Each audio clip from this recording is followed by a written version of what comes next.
In fact, race number 4 will be coming up next on their card, but the race that we're focused in on is the Iowa Derby. That will go as race number 7 on the card.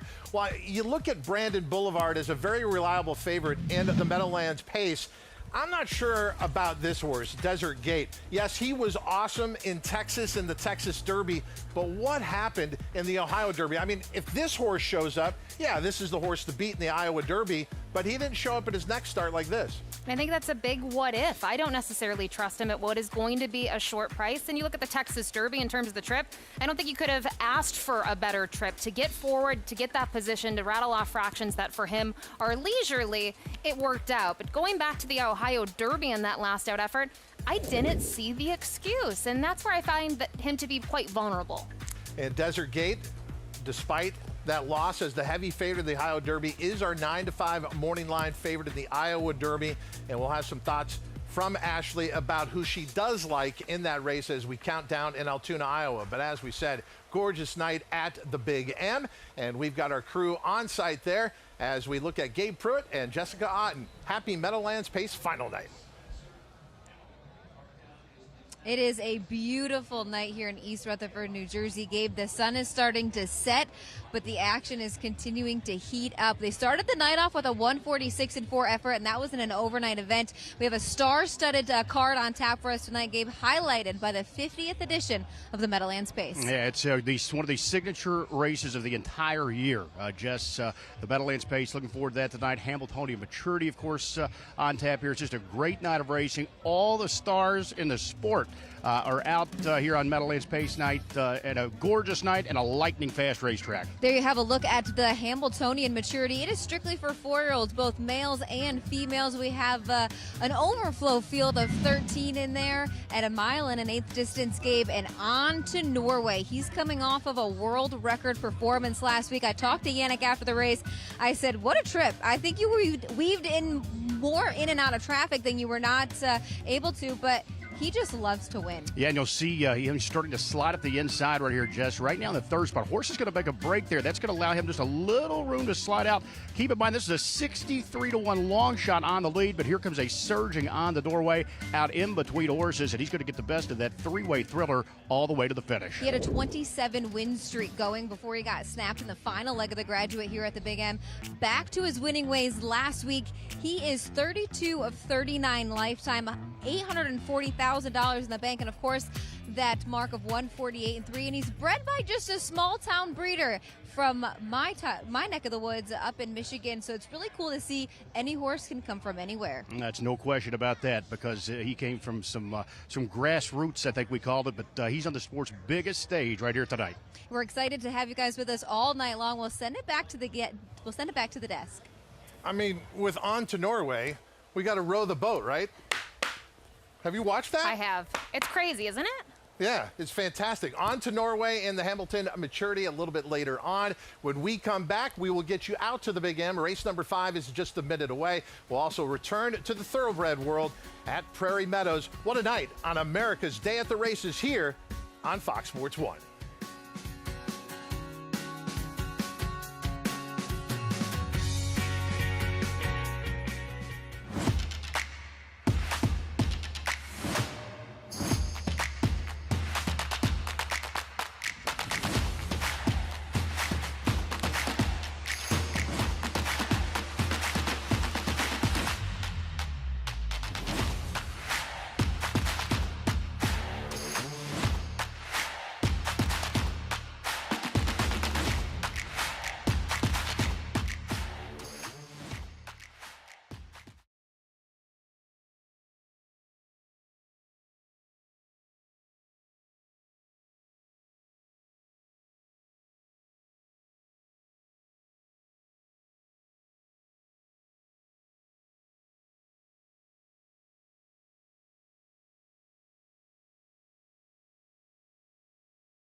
A look at the Big M. What a night ahead here on America's Day at the Races on Fox Sports 1. Thank you for joining us. I'm Todd Trupp alongside Ashley Mayu. And coming up next is race number 5 on the card, the Jerry Silverman Memorial. If you go to the Harness Racing Hall of Fame, Ashley, he is very prominent. He was a dominant trainer on the Grand Circuit for nearly 5 decades. Yeah, very long career, and at the age of 31, he had a Triple Crown winner by the name of Romeo Hanover. He had a bunch of other champions in the barn, and you just look at the longevity of his career, and so many that are honored tonight at the Meadowlands with their memorial races. It's truly remarkable, because sometimes we don't think about folks staying around for that long, but 5 or 6 decades is very long. A legend honored here in race number 5 at the Meadowlands, a 1-mile pace. We do have a scratch out of here. The 5 Perfect Thought is out, so we start looking at the horses here with the one I'm a Lulu. Yeah, I'm a Lulu. Here goes out for Ron Burke, fresh off a win at Yonkers back at the end of the June. I thought it was a good performance, a horse that's shown a ton of gate speed. You would think the same tonight. On air last time out at Pocono over a track that was listed as off.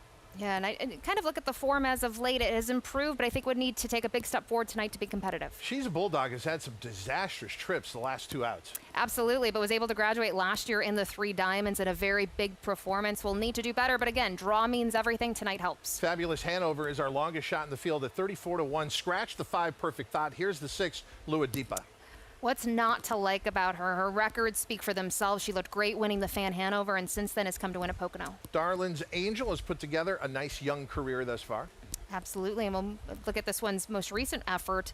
You can see you have to go back to mid-June. Just has that one qualifier coming into tonight. Here is Car Keys, our second biggest price at 24-1. And this is a horse that's gotten a little bit better with each start. I think it's coming into form now, especially fresh off the victory. Solid second choice is Be Perfect BG. This horse has one style: get out to the lead and everyone comes after. And I think a lot of folks, if you're not looking at Lua Deepa, probably most of the attention goes to Be Perfect BG, and I think rightfully so. I loved what we saw in that qualifier back at Mohawk. I just thought everything you'd want to see in a qualifier you saw, especially that final panel in 25-4. That is your field for the Jerry Silverman Memorial, race number 5 at the Meadowlands. Let's return to our on-site coverage with Jess and Gabe. Thanks so much, Todd. We're scratched onto a field of 8 in here, Gabe, and we're going to see the rematch back between Lua Deepa and Be Perfect BG. Be Perfect BG, she was unbeaten up into that Fan Hanover final just a couple of weeks ago up at Mohawk Park, where Lua Deepa got the jump on her. Yeah, and these two just slugged it out throughout that entire stretch drive, and they just look, tons the best, so to speak, here, Jess. I think it's a heavyweight bout here between the two favorites. A little bit of an interesting note, Be Perfect BG will start from post 8 here with the scratch. Of course, she's undefeated at the Meadowlands still. That lone loss, as you said, north of the border, so she's 8 for 8. The favorite right now, Lua Deepa, she's 0 for 1 at the Meadowlands. Just one career start here. It was last year, her last start at the age of 2, where she had just an incredible season, but that was a loss in the 3 Diamonds back in mid-November. So she'll try and pick up her first Meadowlands victory tonight. And interesting to note, she does add Lasix, the therapeutic medication, for the first time tonight as well, but she rides it here off a strong 3-race win streak. Be Perfect BG wasn't eligible or staked to a whole lot last year other than what was here in the state of New Jersey. So she had 5 starts, obviously going on to win all 5 of those efforts. Lua Deepa, on the other hand, she was well traveled. So do you think maybe that played into a little bit of her getting beat in that final start of the season? Yeah, it could have been. She's the fastest 2-year-old pacing filly of all time. Of course, standardbreds typically race that standard 1-mile distance, and she paced that mile 148 flat last year down in Lexington. It was a little bit of a long season for Lua Deepa, and obviously you can give her a little bit of an alibi there for losing that 3 Diamonds. But again, she rolls in just razor sharp tonight. She's ripped off 3 in a row. We're going to take a look back at her last win here June the 20th. This is at Pocono Downs. You're going to see her right on the lead here as the heaviest of favorites, and you're just going to see her under very confident handling from her driver, Ronnie Wren Jr. It was just an easy coast-home victory. I was going to ask maybe what her biggest attribute is. Does she fight off horses more than she tracks them down? But I don't think so, and I think that's the same for Be Perfect BG. They're 2 fillies that really can strive off of any trip that's thrown at them. Yeah, I think I'm in total agreement with you here. And I just think at a spot like this, Jess, where they really do stand out, I believe we're going to see these two both lead the gate. I think they'll be out there forwardly placed, and I think they're going to drop the gloves here at the top of the stretch, and we're going to find out who wins the rematch between two supremely talented fillies. They're both taking plenty of action on the board. The favorite, 4-5, is Lua Deepa. Post 9, now post 8 with the scratch at her inside. Be Perfect BG, she's 3-2 on the board. Lots of value underneath. The horse, I thought that would be pretty good with them underneath. She's now scratched, so I think it leaves it pretty wide open. Yeah, I do. I think you can go a lot of different directions. I think you can get very creative, past the two favorites here. Just, again, I do think they sort of tower above in terms of talent.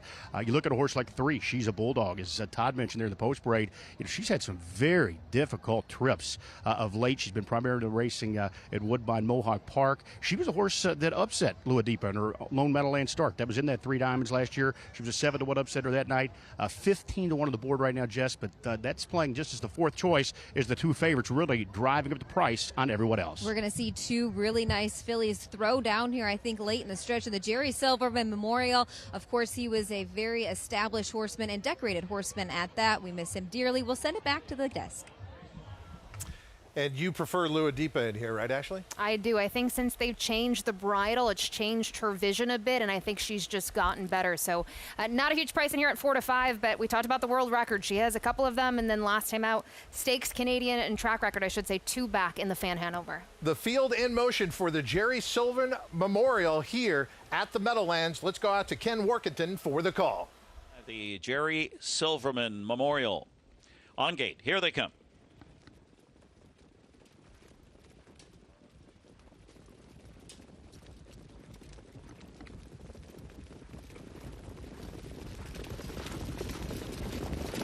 And they're off. Darlin's Angel shoots out and goes for the lead. Fabulous Hanover flashing speed to engage her early here. She's a Bulldog from the inside, third. I'm Lulu leaves alertly on the inside. She is now third into the first turn as Lua Deepa gets involved, now fourth on the outside. Going up there with Be Perfect BG advancing into fifth. She's a Bulldog, drops back to sixth on the inside, then comes On Air, and the early trailer is Car Keys, 2 wide at the opening quarter. And hustling up here is Darlin's Angel, Lauren Tritton at 20-1 in 26-1. A hot opener, and I'm a Lulu on the outside. I'm a Lulu and T-Trick will take charge now. And there goes Lua Deepa on the move up third, second to challenge for the lead now. Darlin's Angel already back to third. Be Perfect BG is following on the outside, second over now, third and gaining as they shuffle past the half. She's a Bulldog gets involved, now fourth on the outside. So Darlin's Angel, a bad shuffle to fifth on the rail.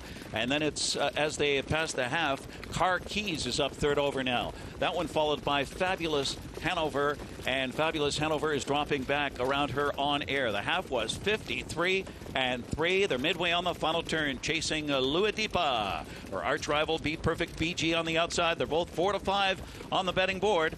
I'm a Lulu gaps that pocket spot. She's a Bulldog, fourth on the outside and trying to gain. Darlin's Angel was shoveled to fifth on the inside. Car Keys looking to rally from sixth at 3/4. Lua Deepa in an eye-popping 120. Lua Deepa squares off with Be Perfect BG on the outside, who's going to pour it on. Lua Deepa on the outside, Be Perfect BG, and they slug it out to the wire.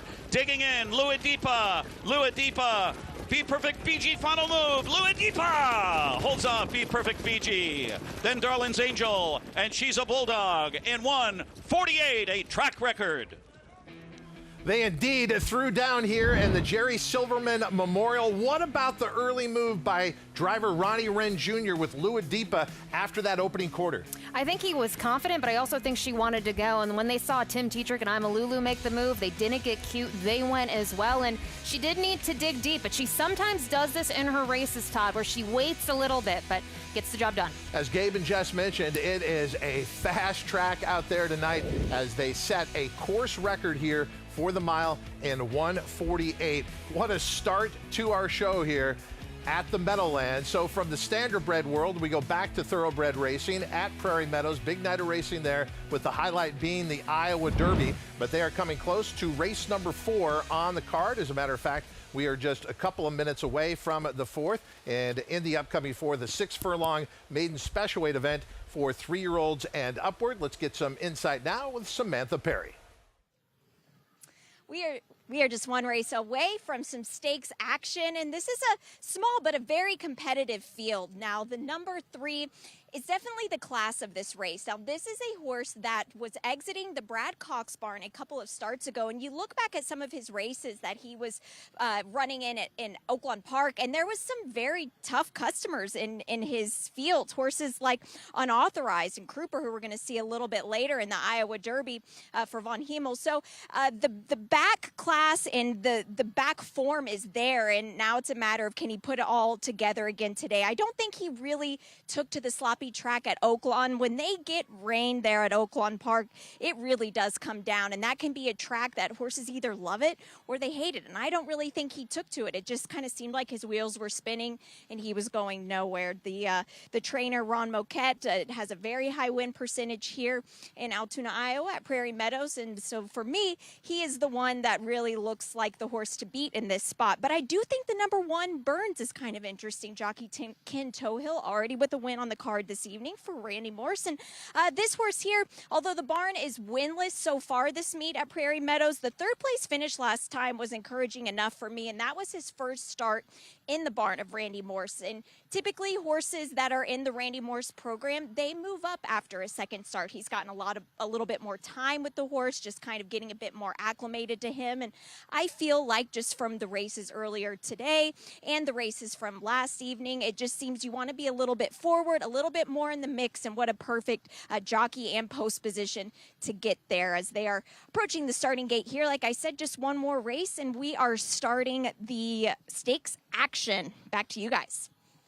SGP makes an important point. A lot of times Prairie Meadows can become a speed favoring racetrack, something to watch as we get closer to the big race later on. But Ashley, in these small fields, sometimes we get good prices. You happen to like the longest shot in the field, the 5 out flat. Why?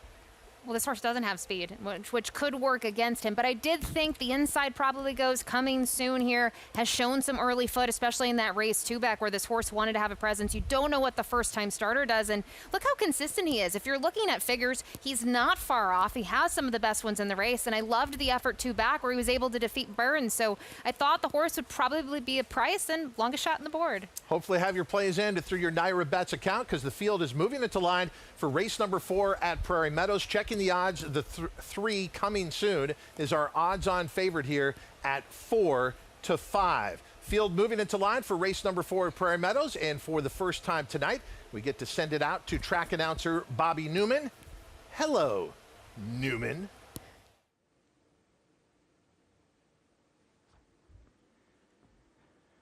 Keeping it real, Coming Soon, waiting on Out Flat. They're all in line. And they're off. And a very even start. Burns is faster on the inside gate and is out with early speed. Coming Soon is there between runners, and also on the speed is Keeping It Real as they run up the back stretch. It's Burns who leads by about a length. Coming Soon in the second spot and Keeping It Real just outside of him. Out Flat is settled back in 4th and about 5 lengths off the lead. No speed at all from the newcomer, Joey's Thirsty. He's last of the 5 as they head for the far turn. Burns showing the way for Ken Tohill. It's Burns in front, and Coming Soon is inching forward now for Florent Giroux. There goes Coming Soon right up alongside Burns as they make their way around the turn.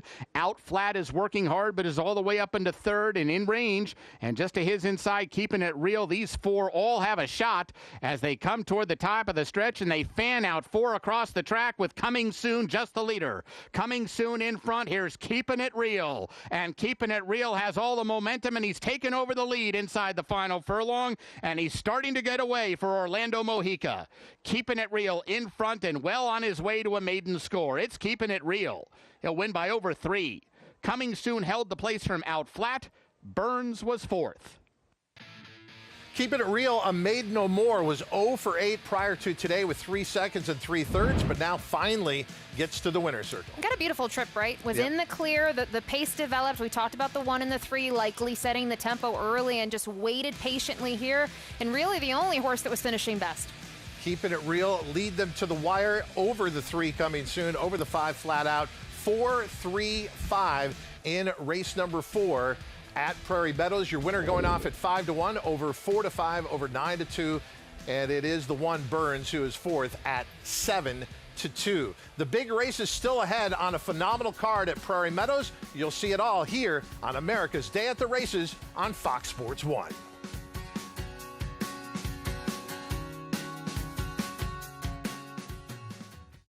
And they're off at Prairie Meadows for today's race. It's not a race. It's an excuse to buy the hat and wear the hat. It's a party on the patio and a toast to whatever you love most. Good times, good friends, good fortune. And lucky enough, it's free all summer long. Prairie Meadows. It's not a race. It's more. It's a big day.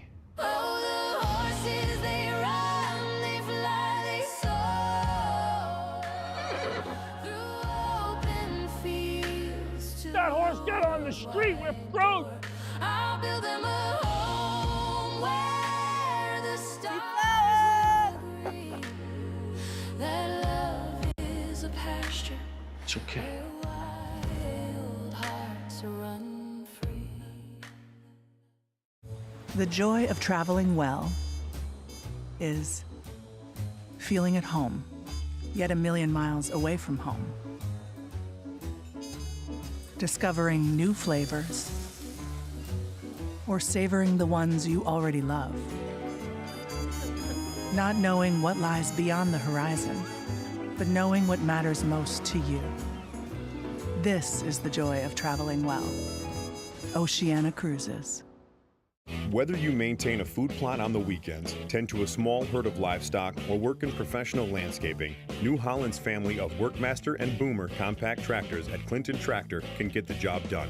Known for delivering outstanding value for their performance, these reliable, powerful, and easy to operate New Holland compact tractors will help you tackle your to-do list while being easy on your wallet. We are the leader in service, Clinton Tractor. ClintonTractor.net. Phenomenal Saturday night here on America's Day at the Races. You're looking to a jubilant winner's circle at the Big M after the Jerry Silverman Memorial. It was Lua Depot. What an exciting finish here and an early move by the driver. Let's get more with Jess Ott. Thanks, guys. I have winning driver Ronnie Wren Jr. Lua Depot. She's going to equal the track record here for those 3-year-old pacing fillies. Just talk about her performance tonight. I mean, she raced her heart out. You know, from the half on, I wasn't sure if I wanted to let Dex go or just race, and she felt strong, and, you know, I chose right. She raced good. She got away early on in the 4-hole, and you kind of towed your biggest rival into the race, 26 and change up the backside. Did you think you had enough to fight him off late in the mile? Yeah, I mean, I have total faith in this horse. She races awesome every week, and tonight was just another night. Good job. Thank you. There you have it, Lua Depot. She's going to equal the track record, 148 flat. And another look down the stretch. Looked like a great move early, and they got a little dicey late here. It did, but these were the big two. They put on a big performance, and Lua Depot, it's really her world. We're living in it. She was able to perform that 148 mile at the Red Mile last year, and now just a year older at 3. Ron Burke, her conditioner, has said this is the best filly he's trained. Also, Prairie Meadows going official, keeping it real, getting the win here, $12.60, owned by Carla Hans and Lopez Stable, trained by Kelly Martinez, Grid to Victory by Orlando Mojica, a dark bay of brown gelding by City of Light out of the Exchange Rate mare held accountable, was bred right here in the Empire State by Chester Broman and Mary Broman. Meanwhile, at the Meadowlands, Lua Depot goes off at 4-5, but so too does Be Perfect BG. We wanted to see the showdown between these two, and we got it. We certainly did. Darlin's Angel rounds out the top 3. You can see the dollar exact at $2.90, dollar try, $8 even. And the early pick 5 concluding there with Lua Depot, $11.18. And when we return to the Meadowlands, it'll be about the Stanley Dancer Memorial Group 3 company coming up there. But as we mentioned, in the thoroughbred world, big night in Altoona, Iowa at Prairie Meadows. Perfect conditions out there. But Stanley Dancer and the Big M being honored, and one of the greats of all time in that sport. And just so many people complimented him on how he was always willing to help anyone, never wanted to say no to anyone, and just really changed the game in all aspects of it. And we can talk more about his accolades, but the list, it's a laundry list, but one heck of a career. Back out at Prairie Meadows, it's a festival underway. They had some big racing last night, and the biggest night is tonight. For more on that, we return to Samantha Perry. I'm very pleased to be joined with racing analyst Ken Miller. And Ken, you have been here since 1989. You don't look a day over. You started when you were 11 years old, right? So, Ken, tell me just a little bit about this festival of racing and what you're looking forward to most this evening. Well, I love to see that horses come here and then take a next step forward. We've had Knicks go. We've had Magnitude, Roses in May. Captain Steve was here back at the turn of the century. And it seems like they come here and they just propel and go onwards and upwards. I mean, look at Knicks go. Look what Magnitude is doing lately. So we're hoping we get one of those that gets a win here and then takes a major step forward. Another major race coming up. As far as the Cornhusker goes, we get the return of Cornishman. That was a big upset last year. Do you like his chances this evening? I would have liked him better if we would have had an off track. He seems to excel in the off going. I talked to his trainer, Dan McFarland, early in the week, and he said the same thing. But he's a game horse. He loves this surface. He's never finished worse than second here. Cornishman, he puts it all together, runs his big races when the lights seem to be the brightest. He's in tough, but he'll give him a try. Talk about the atmosphere here at Prairie Meadows, because it's such a family-friendly and fun racetrack. And like you said, this festival of racing just continues to grow. What can we do, and viewers at home, just to continue to support this great event? Well, it really is a family event, family atmosphere, and we go out of our way to do that. Yes, it's a racino. Yes, we were the first racino ever, but we've brought back families. We do stuff in between races that seem to go very well. But first and foremost, we're a racetrack. We love what goes on the 1 mile oval as well. But the people of Central Iowa seem to be coming back to Prairie Meadows. We're grateful for that. All right, give us your best bet on the evening, Ken. Well, that's really hard to say because there's been so many horses. I like the horse that scratched, honestly. I like the Hell We Did. I know the Desert Gate's going to get probably be the favorite in the Iowa Derby, but I'm looking for a horse that didn't run his race in the Preakness. The Hell We Did with Ramon Vasquez in the Iowa Derby. A rider that is very formidable here at Prairie Meadows. Ken, thank you so much for your time. Hope everybody definitely enjoys their evening at Festival of Racing. We'll send it back to Todd and Ashley at Saratoga. I like that pick. The Hell We Did was kind of the wise guy pick in the Preakness. He was, and I think there were some reservations, right? When you look at his sprint efforts, could he stretch out? He went to Keeneland, he ran well. Maybe the Preakness didn't work out. I like him. He's not going to be my top pick, but I do respect him. When we get back to the Meadowlands, we're going to tell you about Stanley Dancer in the Hall of Fame as one of the greatest drivers of all time. So much coming up here on America's Day at the Races on Fox Sports 1.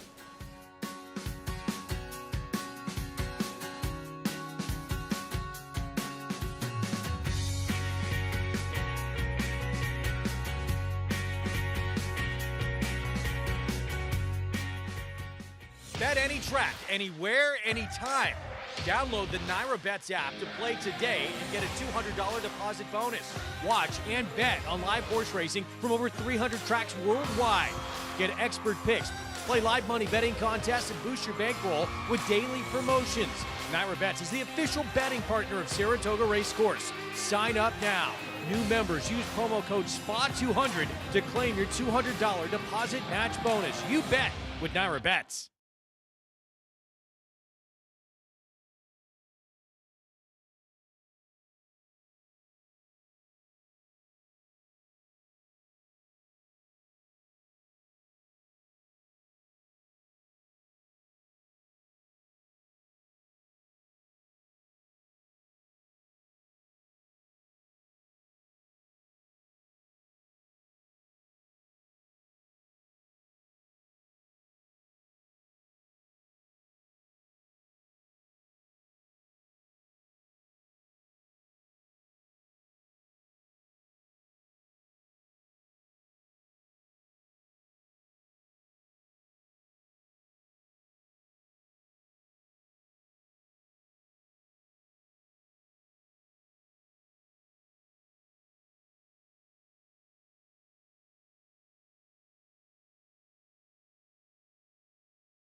In the sporting world, there are some athletes and performances that are of their time, and then there are those who transcend all time. Stanley Dancer and the world of standardbred racing has transcended time. He is one of the greatest drivers of all time. Think about this, 2 of the signature events, the Little Brown Jug as well as the Hambletonian, he won each of those 4 times, Ashley.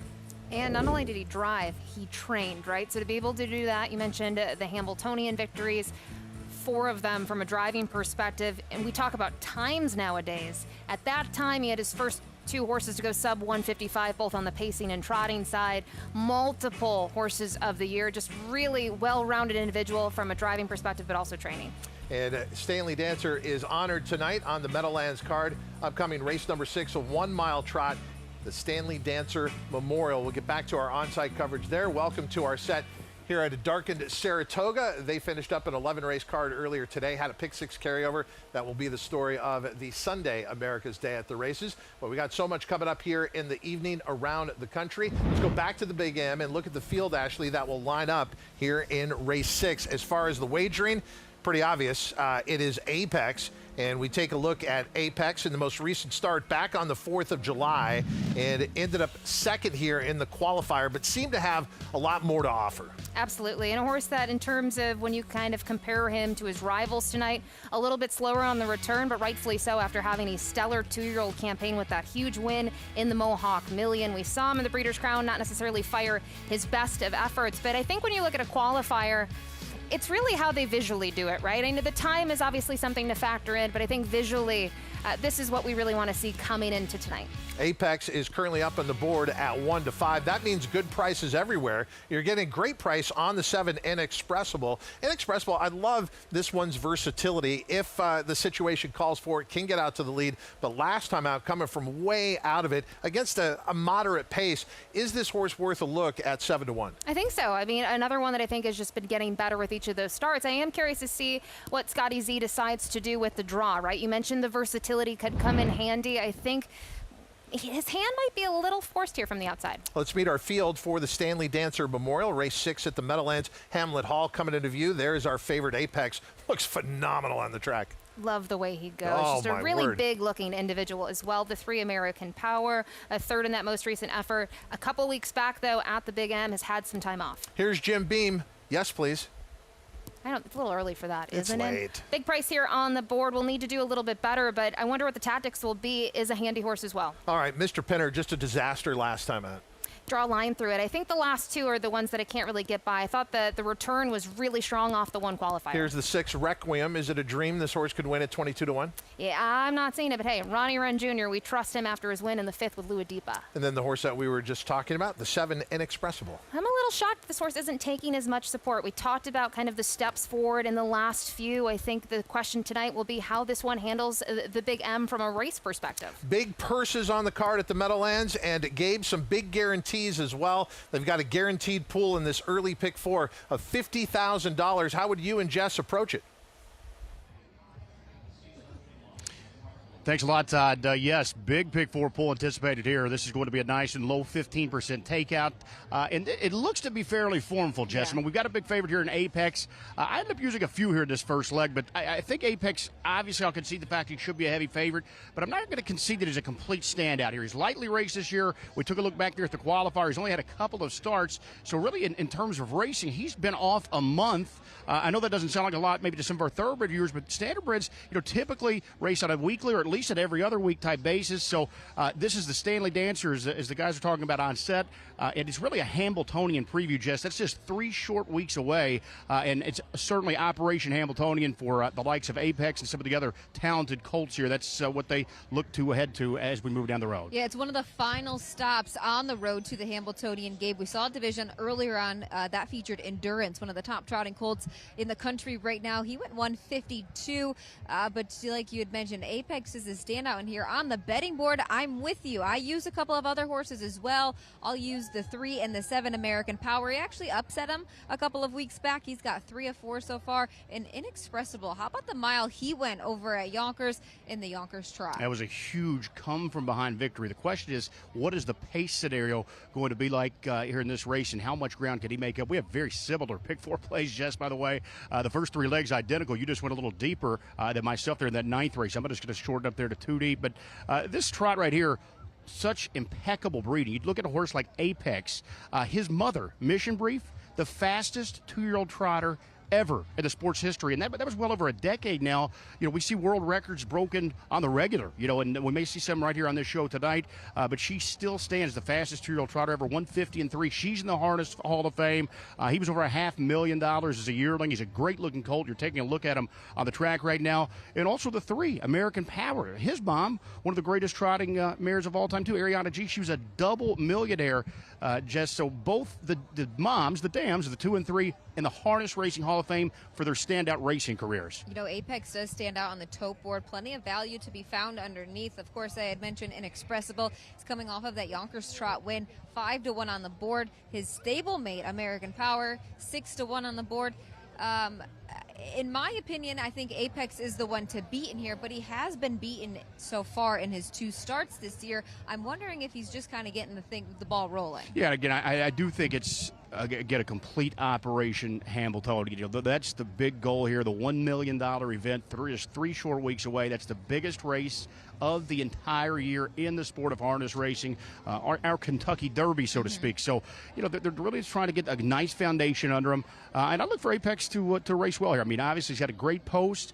Dexter Dunn, of course, one of the top drivers in the world for that matter. He sits behind Apex. And if he wins tonight, Jess, he'll become the sport's newest millionaire. He sits right now $990,000. We talked about how good Apex looks out on the track, a well-put-together son of Wallner. How about Inexpressible? He's another son of Wallner. I just watched him go by. He's very attractive to the human eye. He really is. And one of his best traits is exactly what Todd mentioned. He's very versatile. He can come from off the pace, well off the pace, or he can push off the gate here and get out there and get some position. And speaking of off the pace, this is the half-mile track over Yonkers. Grade 2 Yonkers trot for $250,000. Inexpressible, Jess, from way downtown. You don't even see him on the monitor yet, but you're about to. He is rolling up on the far outside there in the spot shadow, and he got up to win that $250,000 race. So now he's 2 of 3 on the season. He's won 2 in a row into tonight. Unfortunately, it's a tough group he faced here tonight. It'll also have to do it from a difficult post here from the outside. He was lightly raced at the age of 2, Gabe. He had 5 starts, 2 of those wins right down in Lexington, Kentucky in that Commonwealth. He never really left the Lexington area last year, so we really didn't see him on the big stage. But sometimes those horses just need a couple of extra months to develop. And I think that's it. It's a maturity issue. I think sometimes we only had 5 starts at the age of 2, and the connections have been very patient with him. He was a $325,000 yearling, speaking of the 7 Inexpressible. So, again, they've sort of picked their spots with him, but, hey, it's worked out well so far. 4 of 8. To begin his career. Apex leads the road to the Hambletonian. We saw Endurance earlier on. We haven't seen one of the main contenders yet either. That's Big Ranger. We'll see him hopefully in those Hambletonian eliminations in just a couple of weeks, guys. Jess, Gabe, thank you very much. What about Gabe's point here? Because when he played the pick 4 ticket that we showed you there, the $50,000 guaranteed pick 4 starting here in race 6, he went 3 deep in a race where you have a 2-5 favorite, but he's kind of making the point, look, there's a big prize out there for Apex. It's not all about tonight. Do you buy into that? Do you think you need to use a few horses in this race to start out in the pick 4? I think you do. I mean, talking about it's not all about tonight, Apex doesn't also have the fitness edge from not only the time off, but the number of races compared to some others in here. And you're always thinking about what is next on the target, especially when you get towards the late summer, early fall. So I also think there's also a point to be made from the wagering standpoint. If he loses here, that's day and night difference in terms of the payout. So when you look at other horses in this field, who catches your attention? For me and my structure, I'd probably have to make a decision here between the 3 and the 7. And just with the draw standpoint, I might opt a little bit for American Power, who does seem to be getting a little bit better. I don't know if the trip was necessarily what they wanted back in June, but there's also the fitness edge there too. Going back to June 12th is the most recent effort. Love that Gabe talked about the pedigree here in terms of the mare. I mean, she was very strong at 2, 3, and even at 4 with a world record. So I kind of have some curiosity here at 5-1. 1, and I think that's a very fair price. You've heard our opinion. Most important opinion is yours. Hopefully you're playing it right now through your Naira Bets account, because the field is in motion for race number 6 at the Big M. Start of the early pick 4 with a $50,000 guaranteed pool. What a lineup in here in the Stanley Dancer Memorial. Our 2-5 favorite is the 2 Apex. Second choice, slight though, the 7 Inexpressible at 9-2. Third choice, the 3 American Power at 5-1. Here's Ken Workington with the call. Yearling sale for $144,650. Last chance for the early pick 4. Race 6 has a 1-5 favorite right now, the 2 Apex at 9-2, the 7 Inexpressible at 5-1, the 3 American Power. On gate, race 6. Here they come.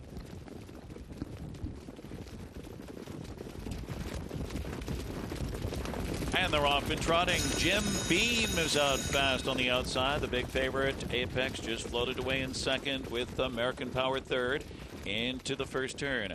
Wheeling up on the outside, Inexpressible is too wide now, fourth on the outside as they head to the opening quarter. And dropping back there was Hamlet Hall at the rear of the field with Mr. Penner. And the early trailer is Requiem. Single file at the opening quarter, and it's Jim Beam in front, a 35-1 long shot in 28-3, and just crawling off the turn and across the backstretch. Jim Beam leads it for now for Tetrick. Out of second, Apex, and Dexter Dunn's had enough, and he'll take charge. It's a gap of 2.5 lengths to American Power. Stablemate looking to tighten in from third. Inexpressible is fourth. Hamlet Hall fifth on the inside. Then Mr. Penner and Requiem. So Apex takes the lead at 1-9. Apex and Dexter Dunn flashing past the half in just 57 2/5. Apex and Jim Beam second. On to the far turn they go. American Power is third and looking pretty anxious there. Inexpressible. He swings to the outside for his late bid, looking to flush out American Power to the outside. And then it's Hamlet Hall fifth on the inside. A gap of 2 lengths to Mr. Penner. Requiem still trails at 3/4. It's Apex, and here comes his stablemate American Power on the outside with James McDonald threatening now. 126 into the stretch off the turn. Apex, American Power on the outside, and Jim Beam looks for racing room. And it's American Power on the outside, Apex on the inside. An epic slugfest, and trying to reel them in is Inexpressible on the outside. But it's Apex on the inside, and he was just toying with American Power. Apex, then American Power. Inexpressible and Jim Beam in 1:52. Oh, remember this name, heading to the Hambletonian. And how about the drive here by Dexter Dunn? You had the long shot Jim Beam out there, kind of a leisurely opening quarter, 28-3, and then he couldn't wait anymore with Apex, and then they went. And Dexter just sat there patiently in the bike, didn't really do anything. 28-3, 57-2. It did look like James McDonald and American Power were sort of in range, but as you heard, it just toyed here with the field, much the best. Yeah, it looked like American Power was going to make up ground, instead lost ground to the wire as Apex let out a little more. It comes through as your overwhelming favorite at 1-5 in the Stanley Dancer Memorial. Back in the thoroughbred world at Prairie Meadows, this is your post parade for the Prairie Gold Juvenile. They'll be going 5.5 furlongs, 2-year-olds in here. We start with the 1, AV from the Logo. And scored an upset on debut, winning at odds of 10-1 to graduate against the maiden special weight ranks, but will need to take a little bit of a step forward. The half there wasn't all that quick. The 2 AP score, very similar to AV from the Logo, took the debut at Prairie Meadows. And I thought visually this one was a little bit better on debut, was a little further back and got up just in time. Yeah, that'll probably explain why that horse is half the price of AV from the Logo. AV from the Logo, 45-1.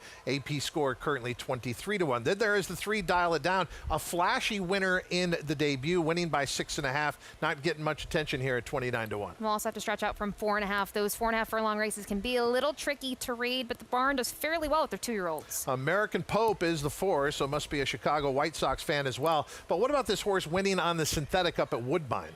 I will say the time was snappy, but just a complete different surface. But I'm surprised to see this horse hovering around the morning line. Here's the Texas spread coming in from Lone Star. Stacy's Dream beat Texas spreads last time out. What about today? It's going to be interesting. A lot of pace signed on. Another horse that got that forward trip on debut. How about the running line in Icebreak? Broke on top in the debut, dropped back to third, and then came back to win. I sort of like it, right? Yeah. I like to see that grit, especially on debut. It can be tough. If you get past, you sort of give up. That wasn't the case. Well, the 7 is Instacash, still a maiden. Still a maiden, was well defeated, had to face Dial It Down. Obviously has to face that one again tonight. Here's another horse coming in from Texas, but faced Open Company at Lone Star. That's Airship. I like the way this horse looks in the post braid, and I liked the visual on debut. I thought was a little green, can maybe build off of that. 3 to 5 favorite is Wagley, 2 for 2 for trainer Wesley Ward. And Wesley doesn't come to Prairie Meadows often, but the last 2 times he has, they've been dominant winners. Yeah, this horse took the debut at Keeneland, showed up at Churchill, and was a winner last time out against the boys. Here is Wagley, who sits up on the board at 3 to 5. The 10 is Dear Admiral, another Texas shipper. Another Texas shipper, a barn that does well with winners last out, and very good with the 2-year-olds, 22%, and they're 20% on the year. Scratch the 11, Midnight Burst. That is the field of 10 that will contest race number 5 at Prairie Meadows, the Prairie Gold Juvenile. Let's get some insight with Samantha Perry. Well, the future is now, Todd, here with these 2-year-olds. And what a good-looking, classy bunch we have here out on the track. Of course, all eyes are on Wagley, the lone filly, taking on the boys here. But she did it last time, no problem at all. And in an off-track, a sloppy track with a lot of moisture in it, she did it easily to get a stakes victory. She's the only one in this field with a stakes victory and the only one in the field with 2 wins. Now, I like what trainer Wesley Ward did here. He gave her a little bit of time after those 2 races. She had 2 races that were within 21 days of each other. She was just very hard pressed to win both of those. They were visually impressive, but I like how he kind of pumped the brakes on her a little bit. Sometimes with these fillies, they tend to be a bit more precocious than the colts do, and when you give them a little bit more time, it kind of gives them a chance to settle down a little bit, just get a fresh mind. She's had a couple works back that on paper look very good. She's one that never had a ton of size from her debut. It doesn't really look like she's really grown up a whole lot, but that time off, you can tell, really did her some good because she has filled out a little bit, which I'd like to see. And she's hard to ignore at a price like this, but there still are some X factors like the ship over. How will she handle this type of track? But I do like the fact that she's shown some versatility so far. Now, the 6 Icebreak, what an eventful debut this horse did have. Honestly, did not look like a horse that was going to win after dropping back. And when you break from the number 1 post position, horses at first-time starters, especially 2-year-olds, these are young, immature horses. And whenever you're kind of marred on the rail like that, sometimes you can back out. You really have to test a horse's ability whenever they draw that 1 post. And I like so much that this horse passed horses. That's something that in the mornings, it's very tough to kind of recreate in a morning workout. You want him to pass horses. You want him to show that grittiness. And Icebreak did. And he's got a pedigree, to me, a breeding that looks like he's going to get better the more mature he gets. Honestly, even stretching out, he's one that looks like he's got a lot of leg to him, but just from a mental standpoint was very classy here in the paddock, very classy out on the track. And this is the horse that I feel could be the possible upset to the 2 for 2 filly Wagley. Let's talk a little bit more about that. A number of great points made there by SGP, but starting with a filly taking on the boys. With 2-year-olds, you can do that in the early part of the year, but are we getting to the part of the year where we got to be concerned about a filly taking on the boys? I don't think so, especially with a bunch of horses that are so inexperienced, right? And I think looking at Wesley and where he sort of decides to put his 2-year-olds, I think that says a lot. And I think he has confidence in her, but the way that she's done her job so far to date, very different circumstances. So I don't think it's too much too soon. Where are you going to go here? I'm still going to the 8 Airship in here. This horse is taking some play, was at 6-1, now 7-2. In terms of the horses that won on debut, visually, I liked the most from this one. Well, as is typical sometimes with 2-year-olds, they act up, and when you see the rider was tossed off there of the 6 Icebreak, but Rocco Bowen about to get back aboard, so it looks like it's a minor delay here, but again, out of the camera shot right now, the rest of the field waiting. But you can almost see when a horse acts up at the gate, it is like those kindergartners in a line. They all stand start acting up, and you can see some nervous moments here in behind as these other 2-year-olds. I say toddlers, so we're on the same boat. I think it doesn't even matter their age, right, Todd? Right. It's really bad with the youngsters, but it even happens with the older horses where they see one horse act a certain way, they think they can get away with it, and the whole row of horses as they go into the gate, they do the same. Icebreak is back in, checking the odds as they move into line here for the Prairie Gold Juvenile. Our heavy favorite continues to be the filly against the boys. That is Wagley, sitting up on the board at 3-5. Second choice will be the 8 Airship at 7-2. And now we have a couple of other horses just acting up a little bit and trying to keep this loading process continuing. Waiting anxiously there is the 3 Dial It Down. And now Dial It Down does move in. So with a couple more to go, let's head out to track announcer Bobby Newman, race number 5 from Prairie Meadows. It's the Prairie Gold Juvenile. Hello, Newman. Wagley, American Pope.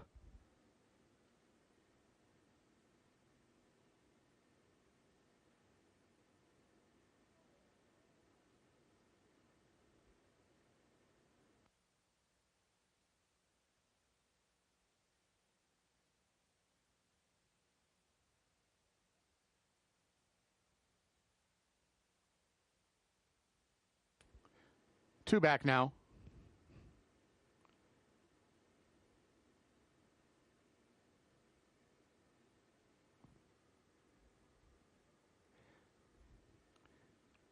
Stacy's Dream. Waiting on Dear Admiral.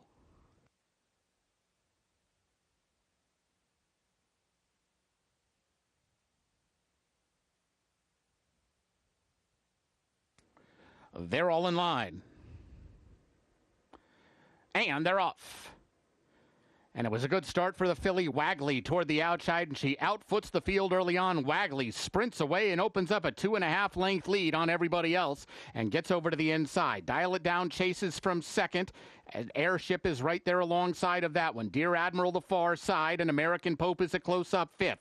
These 5 have gotten away from the others. AV Logo is 6th, but about 8 lengths off the lead. Clear of Instacash, Stacy's Dream. Up on the outside is Icebreak, and AP Score has the best view of the field as the 2-year-olds round the far turn, and it's the filly Wagley showing her heels to the field. Wagley in front as they pass the quarter pole. Dear Admiral is trying to come at her from the outside. Dial It Down is in behind them third. The others are far back at the top of the stretch, and jockey Yedzit Hazelwood has not moved a muscle on Wagley. He just looked behind and sees that she is moving further and further clear without being asked. Wagley putting on a show in the Prairie Gold Juvenile, and she is cantering down to the line to win by 4. Dear Admiral was second in front of Dial It Down in a closing AP Score. Girl power here in the Prairie Gold Juvenile. Once again, Wagley beats the boys. Did that in the Kentucky Juvenile. Now comes here to Prairie Meadows, but she seems to be getting better with each start. Look at that. Peeking between his legs is winning rider Yedzit Hazelwood. And under wraps here in the final stages. She did break like a rocket, Todd. I mean, she had the jump from the get-go, but was confidently handled throughout. Got some nice pats there and some love before crossing the wire, and everyone else, they were simply chasing. Wagley was a heavy favorite with good reason here. Just a procession to the wire here in the Prairie Gold Juvenile. 9-10-3-2, 9-5 over 8-1 over 13-1 over 12-1. So that horse rose up a little bit in the odds, making 9-5 look like a gift. Meanwhile, Apex, what a gift in the Stanley Dancer, easy winner. Let's get more with Jessica Ott. Apex takes his division of the Stanley Dancer. One final stop on the road to the Hambletonian. I have winning driver Dexter Dunn.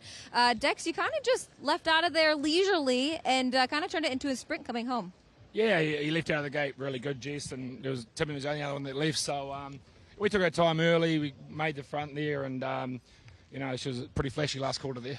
From a fan just watching him, he looks like a beautiful individual on the track. Is he as fun to drive as he is to watch? He definitely is. He's so strong. He's beautiful to look at, obviously, and he loves his work. So, he's had a great preparation this year. Everything's going good. So, he really feels great out there. What do you think his biggest attribute is? Because he looks like he can just do it all. He really can. I mean, he can. you know, the style of racing doesn't matter for him.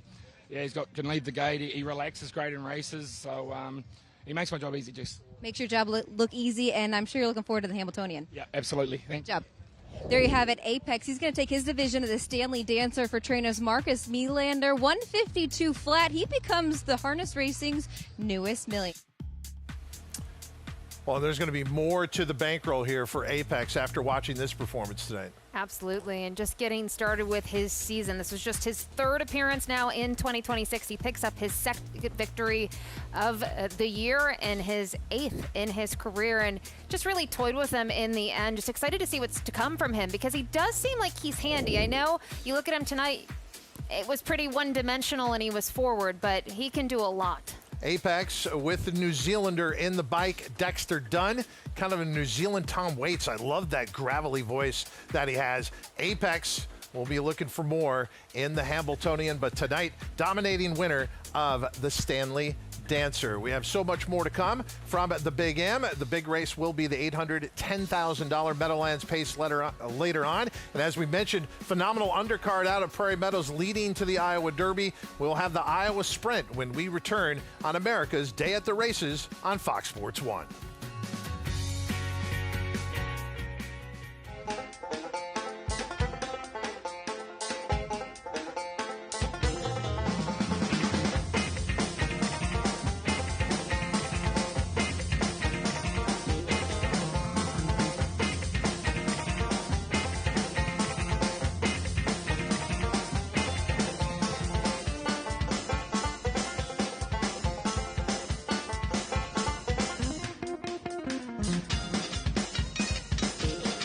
Purple Haze Standard Bred Adoption Program in Oxford, New York was created in 2018 by Wanda Palacini to provide training to transition for finding homes and new careers for horses. Horses are started with groundwork and then ridden in an arena before moving on. Horses at Purple Haze are then evaluated and adopted out based on abilities and temperament. If you have a horse that you care about, or if you're looking for a great pleasure horse, contact Purple Haze Standard Bred Adoption Program at 518-669-2715. We're proud to spotlight Winning Key Farm and show buyers that we're striving to produce them the best pedigrees in the industry. We believe that our farm, with its rolling hills and the 4 seasons of Western Pennsylvania, offers the perfect place to raise strong, healthy, athletic yearlings. We're so excited here at the farm to be selling these yearlings, and we're looking forward to following their careers because we're racing fans too. They will be the key to your success.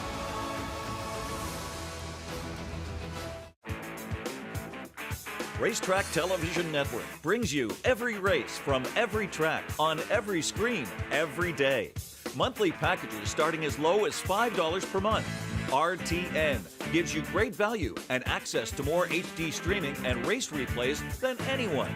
Visit RTN.tv today to sign up and watch on almost any device, including Roku and Amazon Fire.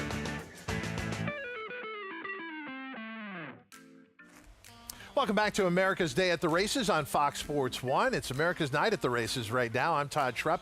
Very pleased to be with Ashley Mayu. And we haven't even gotten to all the biggest races yet, but this will be the easiest winner of the night. What took place here in the Prairie Gold Juvenile, the filly Wagley dominates the boys. More with Samantha Perry. I'm with winning jockey Yedzit Hazelwood, who has absolutely made a splash in the jockey colony here in the USA. A native from Panama. Yedzit, this is your first race here at Prairie Meadows. That seemed pretty easy enough. Thanks God for the winning, and thanks the opportunity and the trainer for opportunity, and everything is really good job. You said this is a filly that feels like a Lamborghini, huh? Yeah, that's filly is really good in the morning and the afternoon too. All right, well, great job this evening, and congrats with Wagley. Thank you so much. All right, thank you, Yedzit. And for those who don't know this rider, you should. He broke records coming up as an apprentice, and he's going to get a lot more opportunities for this barn. Absolutely. It was announced a couple of weeks ago in the Daily Racing Forum that he's going to have plenty of mounts from Wesley Ward and Ellis Park, which just kicked their meet off about 9 days ago. Okay, coming up next at Prairie Meadows will be the sprint. Phenomenal field in there, but back at the Meadowlands, race number 7 is coming up. It is the Dorothy Houghton Memorial. What a treat to be able to go back in these two different different worlds between the standardbred world and the thoroughbred world and have performances like this. So much talent everywhere we look. What do we have coming up, though, in the Dorothy Houghton Memorial? I think this is a very interesting race. But before we talk about this year's field, just remembering harness racing's first lady. She was the wife of Billy Houghton, and she did a lot. I think, you think about folks maybe in front of the scenes. She was behind the scenes, a trustee for the Harness Racing Museum and Hall of Fame, and another one that we lost several years ago. And this race in her honor, a 1 mile pace and a purse of a little over $165,000. We do have a driver change in here on the 6th. Talk Curdy to me. We do have a driver change here tonight. It was listed as Doug McNair. We do get a different driver, who I believe is Brett Beckwith. Okay, good. I was worried. So I was looking at my handwriting, and I'm like, well, I'll just throw it to Ashley. And fortunately, you pulled that right out of the hat. Well done, just in time as our post parade and taking a look at the field here. Big night, obviously, at the Meadowlands, and a lot of the outriders here dressing up for the occasion. And this 7th race, our favorite, at least in the early wagering, is the 8th, Mickey and Minnie at 7-5. Is that a surprise to you at all? No, I mean, the dominant 2 in here when it comes to the mares, Twin Bee Joe Fresh and Mickey and Minnie. I think it's one of those stories of what have you done for me lately. Mickey and Minnie has just been in tremendous form. Even that most recent over a sloppy track, she was able to get the job done. But Twin Bee Joe Fresh, you have to give her a lot of credit. 2024 Horse of the Year. She did suffer an injury where originally they thought it was a bruised foot. It was a hairline fracture of her left front cannon bone. So it's taken her a little bit to regroup, but I think she's coming into form. Yeah, she's a 6-year-old making the 54th start of her career. Our post parade to take you through the field here for the Dorothy Houghton Memorial begins with the 1, Louise Gerlin. And this one was 4th in that effort. That Mickey and Minnie and Twin Bee Joe Fresh were the top 2. She's a little sneaky. She doesn't have a ton of gate speed, at least as of late. I don't know how the inside works for her. Giggling on the beach. Is she not as good at the Meadowlands? I mean, the 34-1 says she's up against a lot of things, but I think she's better on a 5-ace track based on what we've seen so far. So that's why you're getting a big price on her. And she does have maybe the fitness question, as she was scratched sick from her most recent, what would have been her most recent effort in June. Was a 3 unreasonable, compromised by a sloppy track last out? I think that could be the case. I mean, she's still shown up on an off track, but I do think the way that it played out for her, she was forward, maybe not where she wanted to be early. The 4, Skywalker C, longest shot in the field at 48-1. Also a big price is the 5, Always Be Naughty. Here is the 6, Talk Curdy to Me.